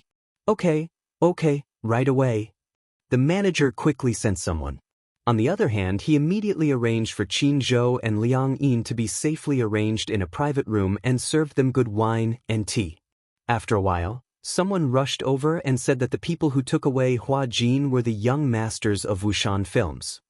Wuxian films? Qin Zhou had heard of Wuxian films. Although they were not famous, their background was not to be underestimated. The big boss of Wuxian films had an extraordinary background and was not someone to be offended. I heard that the young directors of Wuxian film and television brought a few women upstairs. They seemed to have drunk quite a lot. They must have had too much to drink. Upstairs? Yes, the hotel upstairs. Qin Zhou ordered, "Help me find out their room number." Standing in the hotel elevator, Liang Yin rubbed her hands nervously, afraid that something might happen to Hua Jin. He was alone and weak. He didn't know how he would be bullied. Qin Zhou, on the other hand, appeared very calm. Liang Yin asked curiously, "Aren't you worried about Hua Jin?" "What's the use of worrying? He's an adult now. Since he offended someone, he should be taught a lesson." Liang Yin said weakly, "Actually, I offended someone this time. Hua Jin went with them to protect me." "That's not a reason. Since you're already an adult, it's not your first time entering such a place." Liang Yin, on the other hand, felt extremely guilty. If she hadn't insisted on sitting at the bar counter, she wouldn't have attracted bees and butterflies and made things difficult for Hua Jin. "I was wrong." Liang Yin looked apologetic. Qin Zhou snorted. "Go back and write a 5,000-word self-criticism letter."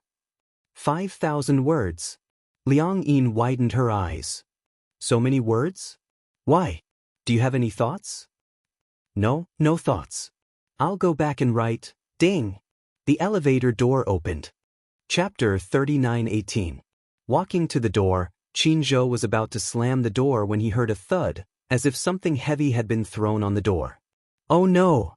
The thing that Qin Zhou was most worried about had happened.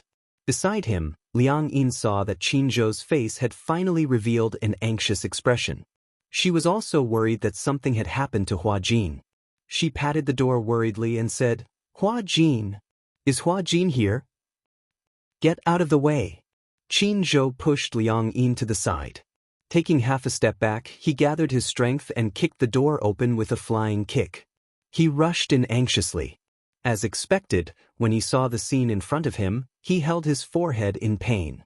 Liang Yin couldn't see the situation in the room, but she saw that Qin Zhou's expression wasn't looking too good. When she finally saw the situation in the room, the corner of her lips twitched violently and her face darkened. Ouch, it hurts. Someone come. One by one, the men were lying on the ground, crying out in pain as if they were going to die. Hua Jin stood in the middle of the crowd and glanced coldly at the room. Seeing that most of the people had been taken care of, he clapped his hands and said speechlessly, "You're still showing off in front of me with this little ability?" Qin Zhou cleared his throat and frowned as he said, "Hua Jin." Hua Jin turned around and was shocked to see that it was Qin Zhou. "Qin, boss?" Qin Zhou walked over and raised his hand to give him a knock on the head. "Didn't I tell you to restrain yourself? If you cripple them, you won't be able to pay for the lives of these young masters even if you sell yourself." Hua Jin trembled and whistled guiltily. Liang Yin saw this scene from the side and was a little dumbfounded.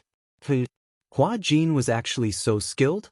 No wonder Hua Jin looked so relaxed at the bar and asked her to leave first. No wonder Qin Zhou was so calm when he heard about this. He didn't seem to be worried at all. He was very calm. No wonder Qin Zhou was so nervous when he heard the commotion in the room. It wasn't because he was worried that something bad had happened to Hua Jin. Instead, he was worried that Hua Jin would cripple the others. I can't tell. The seemingly weak Hua Jin actually had such a valiant side to him. Liang Yin looked around in a daze and mumbled, "Hua Jin, are you always so tough?" I've filmed historical dramas before, so I can be considered half a martial artist. These weaklings are more than enough. Hua Jin also felt a little guilty. He complained to Qin Zhou, "Qin Zhou, don't you know that this group of beasts? They actually wanted to do something to me. How could I let them succeed? I struggled and resisted, but they wanted to use force. I had no choice but to take action." Qin Zhou rolled his eyes at him. "Didn't I tell you to keep your distance?" "Of course I did." Hua Jin retorted, I kept my distance. Don't worry, they definitely won't break their arms or legs, nor will they be injured. It's just some flesh wounds at most. There's nothing else. Oh. Qin Zhou snorted coldly. Damn it, I'm the one who has to clean up the mess for you. Hua Jin pretended to be pitiful and said, What can you do? You can't just stand by and watch me get molested by them, right? Liang Yin asked curiously, How did they treat you just now? They wanted to do that to me. Hua Jin clenched his fists angrily. They wanted to rape me. Chapter 39:19. When Liang Yin heard this, her anger rose. She ignored Qin Zhou's strange look and walked over to the men who were rolling around on the ground in pain. She gave them a few more kicks. Hua Jin rushed over to pull her back. Okay, I've already taught them a lesson. Don't add more. These bastards. You actually want to use force on a girl who doesn't have the strength to truss a chicken. Liang Yin stomped on them angrily. Hua Jin and Qin Zhou watched silently from the side for a long time. Almost in unison they asked, Are you really so weak? On the way back to the hotel, Qin Zhou started to lay down 3 rules with Hua Jin. Number 1, you're not allowed to stay out at night. Okay. Number 2, you're not allowed to go to nightclubs, bars, pubs, dance halls and other public places for entertainment. Got it? Number 3, you're not allowed to do this again. If it happens again, I'll deduct your year-end bonus. Hua Jin clung onto Qin Zhou's arm, feeling wronged. Don't boss Qin. I'm the victim here. I'm only doing this to protect myself. It's not a crime to defend oneself. Why don't you take a look at your status? It's the middle of the night and you're not resting in the hotel. Hua Jin, you're really something. Qin Zhou replied with an and glared at her. Hua Jin gulped nervously and mumbled timidly, It won't happen again. Liang Yin watched from the side and was quite frightened by Qin Zhou's aura. This man seemed to be very scary. Qin Zhou turned around slowly and took a look at Liang Yin. He smiled gently, but there was an obvious coldness in his eyes. You'll stay in the hotel obediently from now on. Don't run around and memorize the script, okay? Liang Yin trembled and nodded obediently. Qin Zhou smiled and raised his hand to rub her head gently as if he was petting an obedient baby. Good girl. Good girl, good girl. She didn't know why, but when he touched her head, his movements were especially gentle and tender. Liang Yin's face inexplicably became hot, and her heart beat rapidly. She actually fell into this gentle gesture. She bit her lips and secretly looked at Qin Zhou from time to time. She felt that Qin Zhou was a reliable man. Although he gave people the impression that he was a little black-bellied, with him around, she felt an endless sense of security. No matter how big the problem was, she wouldn't feel afraid. She always felt that he was there to shoulder it, and she wasn't afraid at all. Her maiden heart. Immersed, intoxicated, Hua Jin looked at Liang Yin, then at Qin Zhou. He furrowed his eyebrows, feeling. Liang Yin looked at Qin Zhou strangely. After returning to the hotel, Liang Yin returned to the sofa. She was still immersed in Qin Zhou's gentle gaze. The girl's heart was thumping. Hua Jin stood by the side with his arms crossed, looking at her coldly. Suddenly, he reminded her kindly, Qin Zhou has the same gentle gaze when he touches the puppy. Liang Yin reacted belatedly. She turned around and glanced at him. Are you talking to me? Aha. Hua Jin sat down opposite her. They were separated by a coffee table. He looked at her and said, Liang Yin, don't tell me you've taken a fancy to Qin Zhou? Who said I've taken a fancy to him? Chapter 39:20. That's nonsense. Hua Jin snorted. With Qin Zhou's looks, it's not difficult for him to enter the entertainment industry. When he was young, he was also a young hunk. Liang Yin caught this word and asked suspiciously, Is he very old now? He should be in his 30s? 30s. Liang Yin was a little surprised. He looks about your age. That's because he's good at maintaining his looks. You don't know, but the skincare products at home are better than those of many female celebrities. In the past, when we were filming a show together, he would sit in front of the mirror every night before he went to bed.